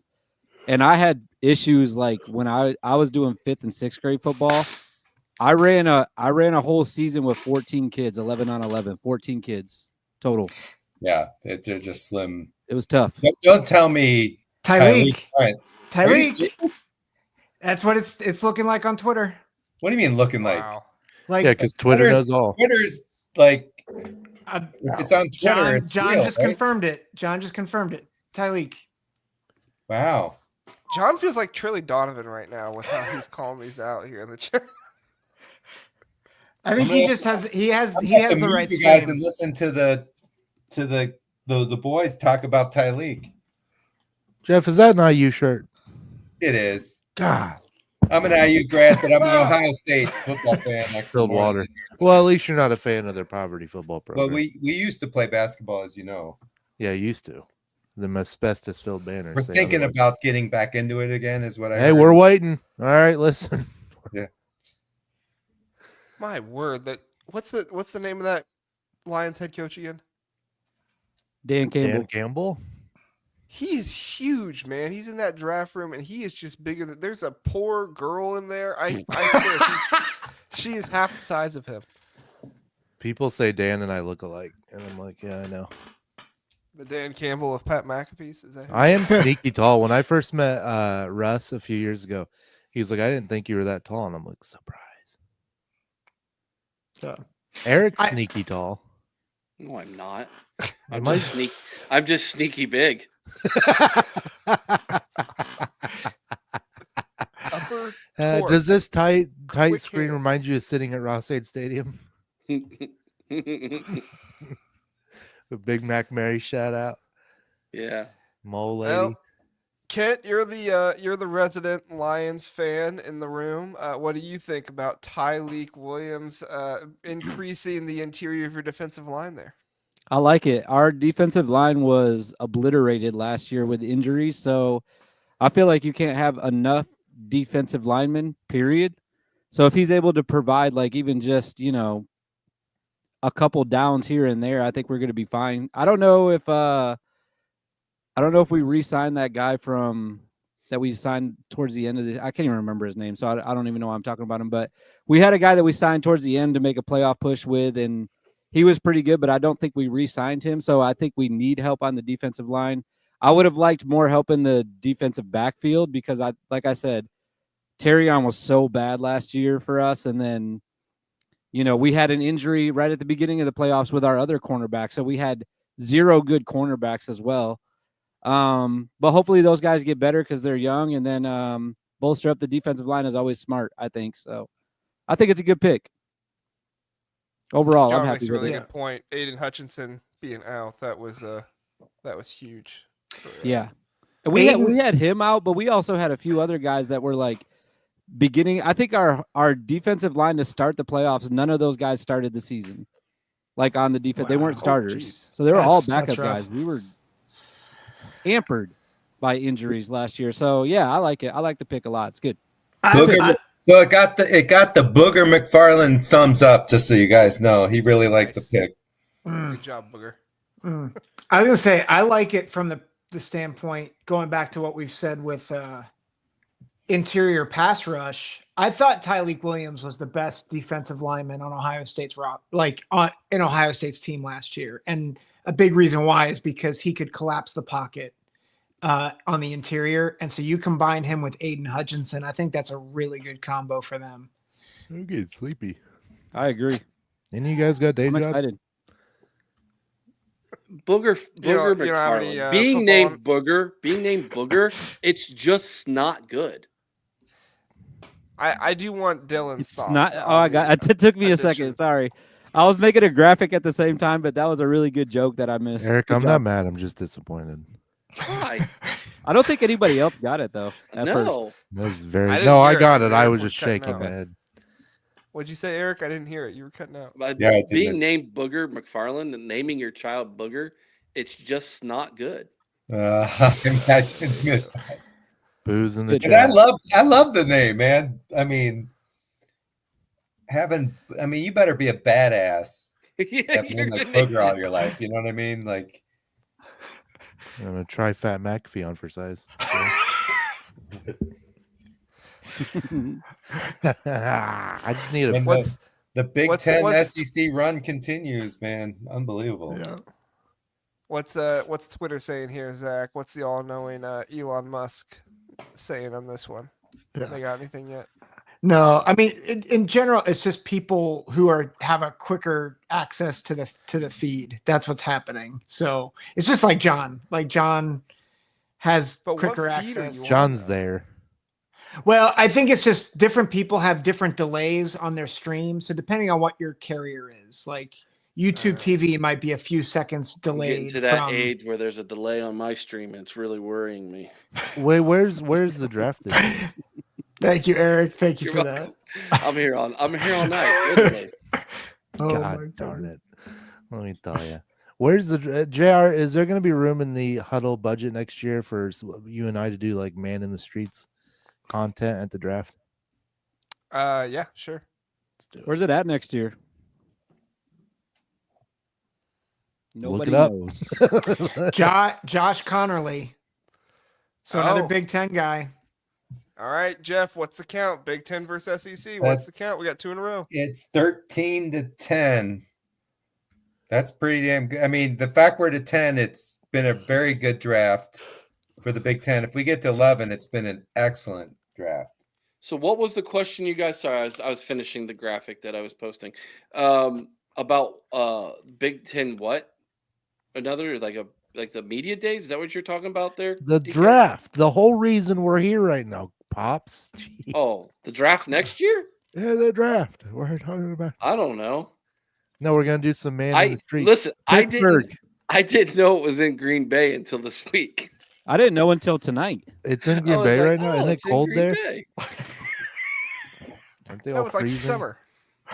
Yeah, but In Green Bay Pittsburgh, summer is Zach, different. that's close by, right? Green Bay summer is like 40 degrees, and they're all wearing shorts, and they're Yeah, like, but "Hey, it's so warm but out." they're used to it, Dylan.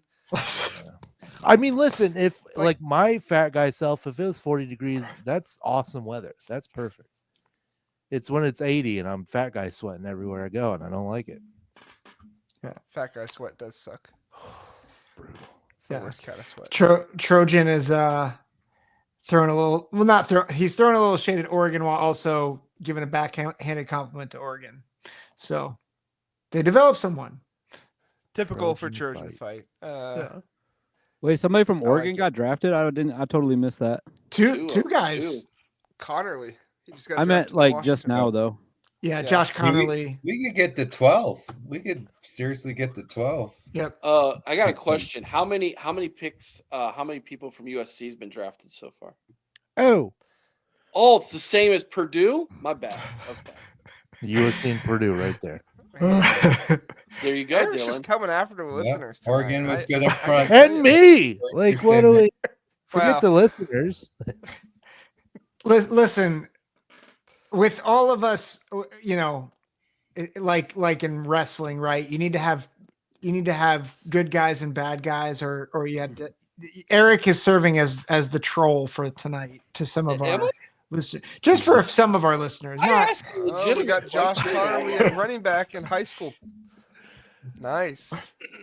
I could have been a running back. Yo, in high school. Favorite heel Eric. tag team. Eric, you should stay on because before you came on, I think there were 3 Michigan people drafted and 0 Ohio State. And since you've been on, it's 3-3 now. 3 Ohio State and 0 Uh-huh. Michigan. So you need to stay on to the end, my friend. Ah, look at that. Did Kansas City really draft anybody? I mean, what do they care? I mean, they need to They do need something to offensive beat line the help. Eagles. That's true. Josh Simmons is legit. I mean, let's face it. We all saw the playoffs, right? I mean, the Chiefs were struggling on that line. They need to Yeah. go offensive line. I think Simmons is All right, give me highly your favorite wrestling heel tag team. So we're here to talk heel about football. tag team. Could the Bills go Henderson here though? Do they have a running JR, back? no one cares. Give me your wrestling. Shut up, favorite JR. heel. Wait, did you do that? I did do that. Yeah.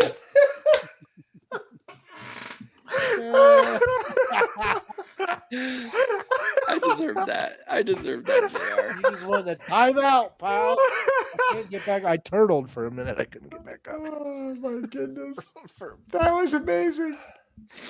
I've been See. thinking about using my power tonight, but I hadn't had to yet. So. What power do you have? What running backs do the Bills? That's the power. That's it. Okay. He stacked me. I thought you were doing something else there for a minute. I was like, this is a family program, sir.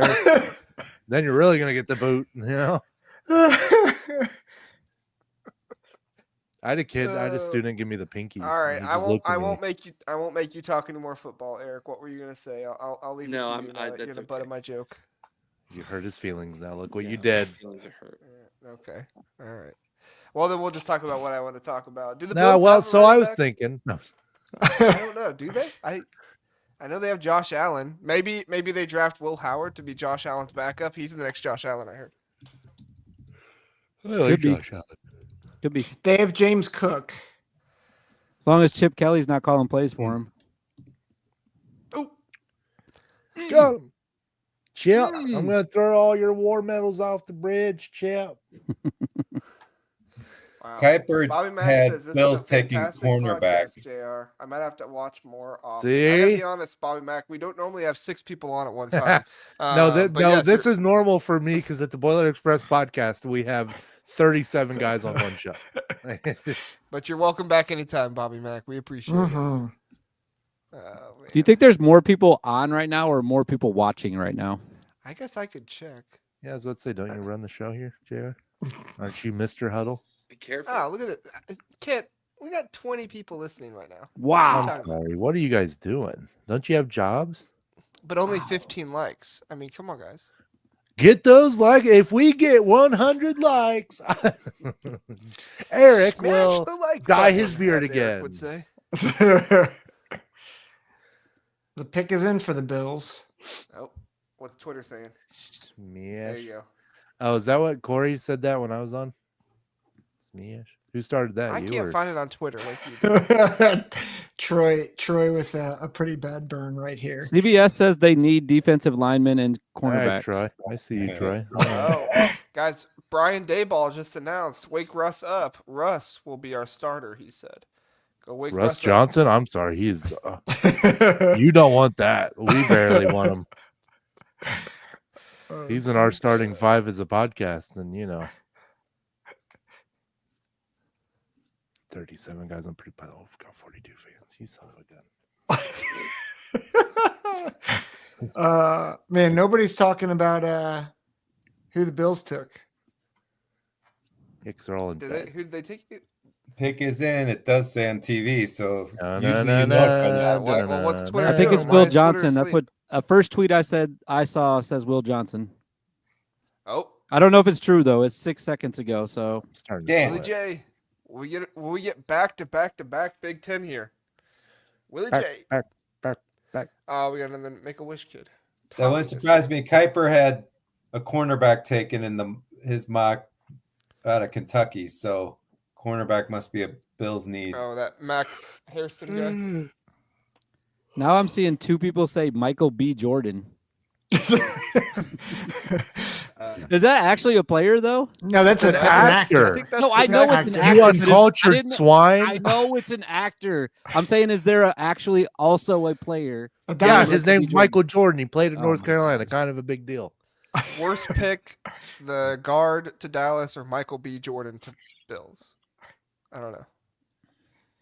I still think it's the guard to Dallas I think so too. because Michael B. Jordan is ripped and looks athletic. People say that about me too. Hey, listen, I put that Ohio State jersey on, and Eric Oh. said I look very ripped. Oh, we got a Trilly update. Eagles moving ahead of KC. Interesting. Isn't that on the board right now? Hairston. Maxwell Hairston. That's the guy Kuiper had at 30. Exactly. Oh, Jeez. wow. So I need to get man, Red Bull in the morning. Man, that Eric injury needs to must stay on. I'm telling you. he must have just- had really bad news on that injury. My goodness. Will Johnson was a top 3, top 5 guy.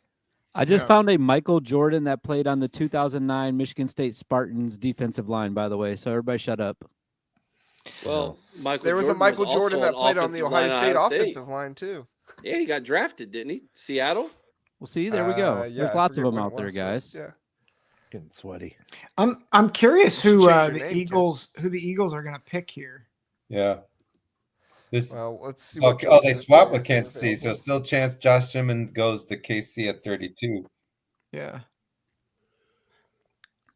Okay, stop yawning. The best the Georgia Eagles- player available is Jared Wilson, center. I don't think they're going to go center. No, they So won't the go Eagles center. traded swap 32, but also they gave number 164 to the Chiefs to move up to one spot.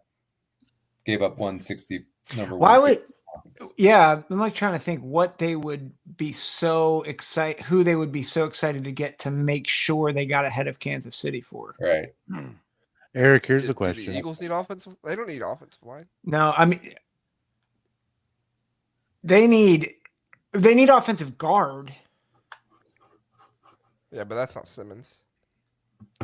Eric, Yeah. who's the Greg Oden of Purdue, or I'm sorry, Ohio State? Or jeez, Start over. it's Did you have late. bourbon All right, too, Dylan? a little bit. Who is the Greg Oden of Ohio State football? Like really good. I mean, you could name probably a couple quarterbacks that you're an XFL pipeline. What do you mean by Greg Oden? I mean, like Like a was bust. good in college and sucked in the pros. Yeah, Like top 5 type pick that didn't do Ooh, anything. I don't know that I want to give this answer because I might tick off a lot of people. Is it AJ Hawk? wow. Just Super Bowl kidding. Yeah. Goodness, I'm sake. kidding. You said you didn't want to say it because he's coming on your show. No, this guy's not coming on my show. Oh, okay. You Well, wouldn't say be it then. welcome on Do Eric's show. Who do you guys think? Terrell Pryor, No, Terrell Pryor actually had a really good NFL Troy career. Smith, I mean, he stayed in the league sometime and made some money. Troy He's like a Smith. wide receiver. I think it's only because it's the only pro team I watch. I think it's the guy that we drafted, the cornerback from like Jeff 5 years Okudah. ago. Jeffrey Okuda. Yeah, Took Okuda, Bobby yeah. back to the Okuda. But he didn't have injury But issues. did he get that better after he left Detroit? I'm sorry. I didn't mean to cut you off. No, you're fine. Go ahead. Being rude. No, I I'm think he had interested in injury what you said. issues is all, too. Mhm. But Do so you- did Greg Oden, though. I was gonna say, would you, Yeah. Eric? Would you say Chase Young? Guess who I was going to say? Oh, Yeah. that's a good one. He He's had never coming on so your show now, Eric. he had so much. Like he was the most dominant defensive lineman I've ever watched. He couldn't fill Ryan Kerrigan's shoes. Listen, I've stood beside a lot of Ohio State players. Flex. Slight, but none of them scared me except for two. Two of them put fear in me. He was one. The other one was Orlando Pace. I thought you were don't going to say Carnies. Who? Carnies?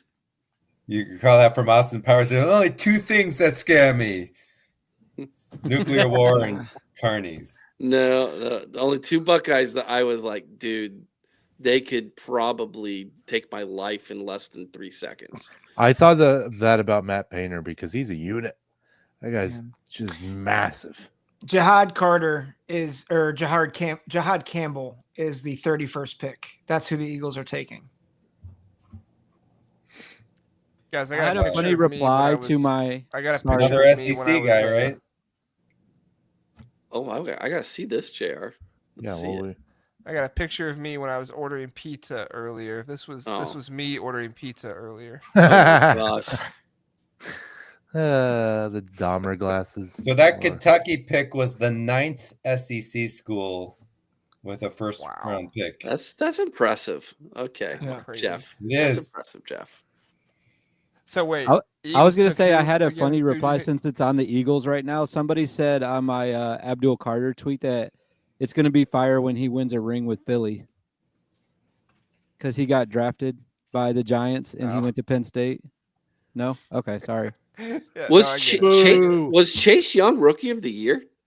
Did He I- was. He had a great I thought he rookie was year. good in the pros He had a great- altogether. I Remember, didn't know he was He bad. tore his ACL the second year, and Yeah, it's the when second you year. tear your ACL, sometimes you Yeah. don't go back to 100%. As an ACL survivor, I agree. Yeah. That's what derailed my athletic career. Night Blue Wolverine. Would have went See pro. ya, Blue Wolverine. See, Wolverines Thanks for can't hang. joining us for almost 3 hours. You're a real one. He was Sorry, on the Shit. whole time. Almost. I think he came in a little. I think he came in about Late. a half hour in. Yeah, He should have But been he's on Gave the away a man. bunch of memberships. he's the man. We love Blue Wolverine. I heard you guys talking about this membership thing. What is that all about? I don't know, but I'm a member now. You just member of the channel. We have call-in shows monthly, and you can call. Wow, in. you're not a member, Kent. Shame on you. I'm not sure. Shame Yeah. on you. People can pay. I think $2.99 a month to get exclusive content. Oh, nice. JR, you missed Which it. right now it's the call-in show. You could have made it $6.99. We're not in it for money. We're just in it. Honestly, the main reason why we do membership only for call-in shows is because when we did the Voice of College Football Ohio State show, we got some really not good callers, and we're like, we want to make it so that we don't get the trolls. I would pay $3 a month just to be a not good caller for you guys. JR, did you create a big or a huddle OnlyFans? Yes. about it. Yeah. That's the exclusive content Zach is talking Yeah. about. If you want to see Zach eating cake slowly, sign me up. Say less. This is so wrong. So wrong. Also, speak for yourself, Zach. JR gave me $100 to come on tonight. How much did you guys all get paid? Wait a minute. I had to pay to be here. I had to pay JR $100. Oh, that's how I got it. All right, that makes sense. I was like, JR, let me on. He goes, I'm gonna have to pay up, big guy. And I was like, all right. Gosh. Appreciate it, DK. You're Appreciate welcome. Man of the people. So I Ouch. fat McAfee pay up. Ouch. Ouch, Trojan. Ouch. I'm sorry. I didn't mean it. But join the line, Trojan fight. Listen, I've been bullied a few times myself. Is that the like premium little logo next to his thing there then? Yes. Yeah. Oh, that's what's up, man. I want to be a premium member. I want to support. Someone gifted it to me. I just got the notification. I don't want to be gifted. I want to pay. No, I was gifted this one. So I just got the notification on my phone that, hey, congrats. Mika says, so we have to be a member to call. Yes, it's not that we're trying to get rich off of members. We just don't want people coming in and saying sexually explicit things as soon as they call in, and then trying to show stuff that is people don't want to see. Yeah, I was really hoping I'd never get accused of an OnlyFans reference, but that happened tonight. So Yeah, you're Only welcome. Big Ten. That's Only the DK difference, big dog. All right, who is this pick by the Eagles? Did we ever figure There's it out? Jahad Campbell. I think he's Alabama linebacker. I'm doing a podcast. Yeah. Jesus, that motorcycle is very loud. Golly. I need to get an on-air sign in the front of my house so people can be quiet. Jeez. I was gonna say too, if people don't want to pay for this, like the membership, you can still send videos and everything in. It's just at DKBXP at Twitter. Just send it all DM right there, and we'll get all those videos, guys. It's And at I recently DKBXP on Twitter. I recently had to revamp my Twitter account because I realized if you Googled my name, that my Twitter would come up. Like, well, can't have that with my current profession. So I like the new Abby though, dude. it's AI. It's looking nice. Take the lazy way out. Yeah. Sorry. So Are this you proud of what you do to your students there, Dylan? I mean, no, not really. Zach, I'm sorry. it's either you had some Chipotle before this or you need some WD-40, big dog. I think I probably need to buy a better chair. That's- Someone buy another membership so Zach can get some WD-40 quick. Oh Golly. my goodness. So before my chair interrupted me, so I know Jeff and Kent, you guys are in different places, but for the rest of you, I told this to JR, I am making a trip in August with my family from PA to Indiana, and I've never met some of you in person, and I would love to find a way on my trek to Indiana to connect with you guys. So at some point, I want to DM you and figure out how we can make that work. Meet Eric and I in God's country. How- I was gonna say, Country. Where in Ohio are you guys? I'm in Dayton. You're in Dayton. The DYT. Eric, where are you in Ohio? Delaware, Delaware. just north of Columbus. Yeah. Find a way to find Joe it. maybe Flacco went to college. Delaware, Ohio. Yeah. Ohio Westland. Aren't they the Blue Hens? Isn't that there? Or the Bluebirds or Blue? Yeah, they. Hens. I think they're the only other team in college football with the Michigan helmets. Princeton. Oh, Princeton does too. You're right. Okay. So two of the At least they did back when I was playing NCAA football before it went off the first time. They had Princeton on NCAA football. Mhm. Yeah. I don't remember that. That game, like, it's crazy that I have a job where I don't have to work in the summer. They had Harvard, Yale, Princeton, all of them. Yeah. All the smart kids. That's all I'm going to do this summer. Come July. Man. Comes out the day before my birthday. It's a big deal. One step Well, closer to on the 30. We're at the final pick, everybody. If you have anything else to say before the final pick gets in, You can send me this is gonna something. take forever for some reason. Gotta be SEC or Big Ten at this point. 25 of 31. Gosh. Kansas City, home of George Karlaftis. Chiefs got Josh Simmons. I think this Chiefs could be got Josh. Josh Simmons. There you go, Buckeye I've been fans. saying that all along, right? Yep. Good All right, can we call, go? Jeff. Can we go home now? How come we You can do didn't make whatever a you single want, Dylan. jihad joke on that last pick? Not a single one. It's a family program. Okay. No doubt. That I is will- a I tough will- name, though. I will say the Eagles, they freaking are amazing at getting value. And that's what they did. They got the number 1 linebacker in the draft in Jihad Campbell. And it's like they got him at 31. I don't know how they do this every year. I think they don't get enamored by what guys do at the combine. Oh, you kicked ass at Alabama? That's good enough for me. You kicked ass at Georgia? That's good enough for me. You know what I mean? It's not that complicated. And the competition is really good in the SEC. It is. So, right? I mean, And in Yeah. the Big Ten. And in the Big Ten, Jeff. yeah. And I he's mean, ready Ohio to go State to is war not for the Holy complicated. Land. Ohio So that's State. also good. Also, you're practicing against guys when you go to Georgia, Yeah. Bama, Ohio State. You're practicing against guys that are Purdue. excellent on the other side of the ball. Yeah. So, I yep. forgot. Listen. I'll just say Big Ten got 11. Which is a home run. That was Yeah.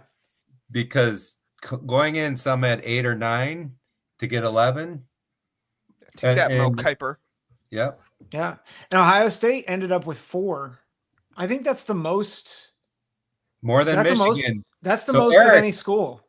Eric is the closer. He came in. It was 0-3 against Michigan, and bam, bam. You know what? bam. You know what this is? This is sprinkles on my ice cream. Sprinkles are for closers. That's right. Eric, Dylan, I where'd you need- get this cigar? I have them me. everywhere. Yeah, it's actually ABC, one Eric sent me. always be I can close. tell you it's from me because that's Hey. the Rook, isn't it?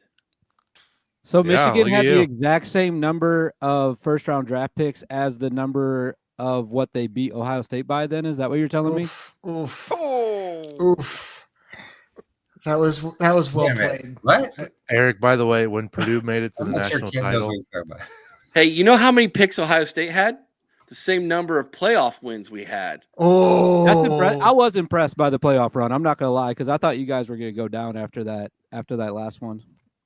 You and me both. Zach did But I too. did get on. I did get Zach on this did very too. show and say I got on this very show. Talked to Zach and JR, and I said Hey, they could still turn it around and go win the national championship, and no one will remember this game. But if Zach was in charge, I think Ryan Day would have been fired before the end of the year. Yep. him, Yep. Wildman. Wildman. I will not. I will own that was wrong. And that I have was articles certainly on where my I was. website saying, no. You And be I an told idiot. Ohio State fans I would take Ryan Day at Purdue in a heartbeat. It could No be way. worse. We're 1-11. One win. Shout out Indiana State. Thank you for that one. Remember that? Tell us Remember when- that tell us time when that you we guys win a championship. remember that time that we picked Purdue to upset Notre Dame. Good times. Good times. I was at that game, saw it on 2 eyes. My favorite part about that game was I was talking to my friends at the Boiled Sports podcast. Shout out to the dudes over there.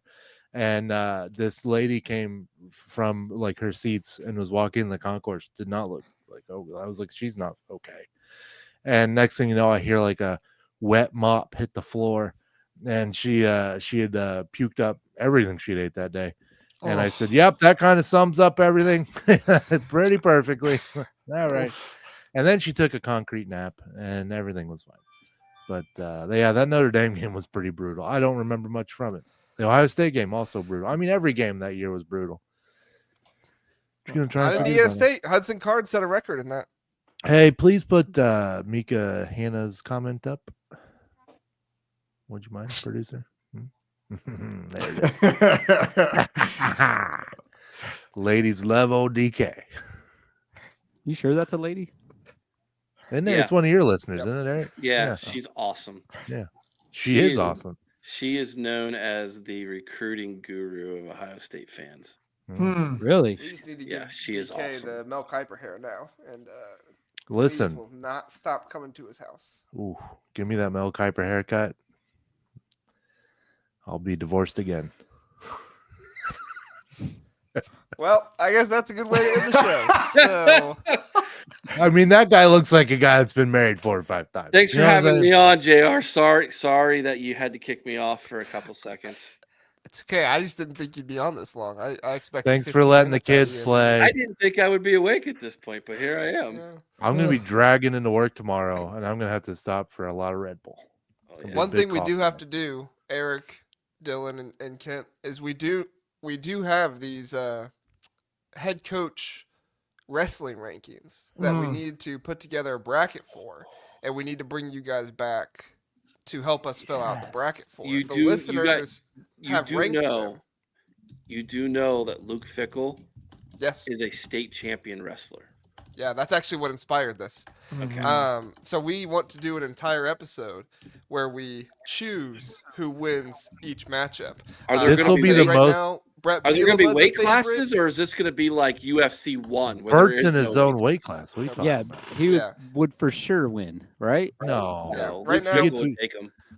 Luke Fickle, but his weight is giving him trouble. Brett Bielema is a close second. Well, not a close second. He is the leader right now. Luke PJ Fickle is a Flex close second swirly. to him. And Sharon Moore is actually getting a lot of votes for a high rating. As well. That So, show will be the most research I ever put into a show. Where's Ryan Day's beard rank? Because the beard alone puts him in the top 5. Yeah, he's gonna be Not slippery with all good. that hair dye. No, it's not good. I gotta look these up. He's gonna sweat his hair dye like that one dude. Yeah, it's not good for one Ryan Day. People, and these Where's were Kurt after Ferentz the at? national championship. Barry Odom's sneaky strong. I feel like he's a blue I gotta collar. look this up. Are we going I've for recently- 4 hours? Yeah, for sure. I mean, might as Wait, well. I was hoping that this wrestling podcast would hit 4. Probably will As it should. do it on a weekend. I mean, Ryan Day, as it stands right now, he has a star rating of 2. nerd. Jeez. JR, are He you was a- trying to hit the He was 4-hour a mark? Division 1 athlete, could play in 2 sports. Could've You know played who would be basketball, sneaky in this too. one is He's Greg higher than Matt Schiano, though. Rule. Yeah, Greg Schiano looks Greg like a buff Schiano. old guy. He looks like he would kill somebody just for fun. Who's going to beat Bielema? Bart. Luke Yeah, I don't Fickle- know. I like Bielema as the favorite No, for sure. Luke I'm with Fickle will Jeff. destroy him. Yeah, I mean It's Fickle's. Does- funny. Luke Go watch Fickle is Luke Fickle a wrestle. 2-star rating too. Luke Fickle's a What? 2-star. You guys Bert don't does. know what you're talking about. Then Bert You're- doesn't work out. Are you talking like legitimate amateur wrestling? Yeah. Or are we talking Uh, like WWE stuff here? Oh, Greg Schiano is a WWE. 3-star. WWE for sure. Ooh, can we come up with their nicknames too? Yes. Ooh. I think Franklin's Brett- a 2-star. Brett Dan Lane's a Bielema's- 3-star. Brett Bielema's name is just Bert. Big Bert. Oh yeah, Big Bert. I think Big that's good. hungry Bert. Bert is a 4-star. Bert True. So he's by far the favorite. Where's right now. Barry? Barry is. I don't think I've ever even seen a picture of Barry. Have you guys Odom. seen our defensive coordinator yet? No. Mullet. Barry is okay. actually behind Ryan Day. Oh, He's I a did see 2 Oh that picture. my He responded to you, gosh. didn't he, on Twitter? Your defensive Yeah. coordinator? Yeah, I saw that. He has a mullet. Okay. He has wears those like sharp Oakleys that like hunters wear, and he dips like a son of a gun. And I tweeted it and I said Purdue football's back. And he he didn't even quote tweet, he screenshot it and then tweeted it, which, whatever. But then I invited him on the podcast, never heard anything. So You don't get the views for that though, man. listen, that's why we need to do a podcast more than once a month. It's a monthly thing. Kirk Signetti right now is the same star rating as Ryan Day. Also dyes his hair. The Sharon hair Moore. dye brothers. Sharon Moore is nearly a 4-star. Just needs a few more votes, and he could be a 4-star with Bert. Let's see who else. Yeah, Dan Lanning's a solid 3. Greg Schiano 3. Deshaun Foster is a sleeper though. He's a 3-star. Oh yeah, he could Yeah, improve he'd be- on you. He'd be up on my list, I think. Yeah. Lincoln Riley has the most votes for a 1-star. He's a 1-star. So just because he's young, He has Him the and Jed most. Fish. PJ Fleck would be pretty squirrely. Hmm. He wears those. Where maroon was britches. Kurt Ferentz at then? He's got to have the most for 1 star. He actually I'm- does not. He has 2 less 1-star votes. We have 2 people gave him a 4-star. Kirk Ferentz is a 2-star. Where are you getting these ratings from? People that filled Our out listeners. Oh, the thing. The- Yeah, the- here, Wow, I'll Kent put shows it. how much you pay attention. I wasn't listening. I'm sorry. I was posting another graphic. Kent's taking a sabbatical from the podcast ever since Well, basketball season. I'm trying to get a graphic out for every Big Ten guy that was drafted. I'm sorry. Do you use Canva? No. Oh. I don't. I Yeah, use you use Canva, don't you? photo director. It's Yeah, a I use Canva. yeah. It's I just now started getting really good at Canva. There you go. Congrats. If you want to change the ratings, you think they're inaccurate, the link is in the chat. I'm definitely can changing go. those. I'm doing it right now. Yep, Mika, it's in the chat. I just put it in there, so you guys go on over to the YouTube chat and She said, "What's it for?" you can find it there. We're ranking Oh, them how good it's for they the would be at wrestling. wrestling.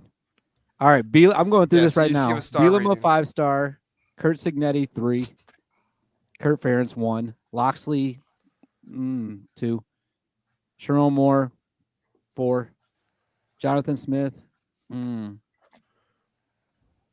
What do you guys He's think? about a 2-star right now. Yeah, he's about 2-star. All right, PJ Fleck 3. 3, Matt Rule 2, David Braun 4, Who the hell is David Oh. Bryant? Northwestern. Northwestern. I'm a big Northwestern fan though. so- Mistake. They play football on a lake. Don't. All right, Ryan Day. I'll let you guys pick this one. I don't know. 4, 5, Eric. 4. 4. Dan Lanning 3, James Franklin 3, Barry Odom 10. 2. What? Greg Schiano. I'm giving Greg a 5. I think he could. You're. What? Schiano? I'm laughing at DK's reaction. I like Schiano. I think there's some good thoughts there, but DK clearly disagrees. He just looks like that guy that was super buff in high school, and now he's in his 50s, and he's still a little buff, but also a little fat. But also like- has that old man strength though. He does have some old man strength. I I'm do just agree. straight up telling you, if this was a real wrestling match, Luke Fickle destroys everybody. I'm just Okay, but straight we're I'll not- give him a 5. I'll give Fickle a 5. I'm giving Deshaun Foster a 5. Lincoln Riley, I'll go. if this is a 2. street fight, Deshaun Foster's probably along with Luke Fickle winning most of these. I have to see Jed Fish and Kurt Ferentz fight each other in like real life. That would be amazing. They're the 2 worst, right? They got to be. Luke Fickle's the weirdest one because he has 7 5-star votes and 7 1-star votes. The people who did 7 1-star votes probably had no clue that the guy was the number 1 wrestler in the country at one point. Yeah, I should have put that in the parentheses. Number 1 wrestler. You also can submit multiple responses, so it was probably one person that just did that, just kept going back and voting I 1 didn't star realize for It's him. probably Yeah, someone it's from the like Sky multiple U ones. pod who's like, I hate him. Ah! Probably one of those turtles. Let's not talk Rest in about peace. Rest in peace, Big Banter. Hmm. We killed it. All right, I'm going to play video games. Bye, guys. All right. Bye. Well, I'm gonna go to. I think See it's you time to guys. go to bed. So great podcast. We'll see Are you next going to Thanks time for- on upload the this Big to like Ten Huddle. Spotify and stuff, or just leave this on YouTube? No, nobody will listen to a podcast No. that's nearly 4 hours long. Bye, everybody. See ya. see ya.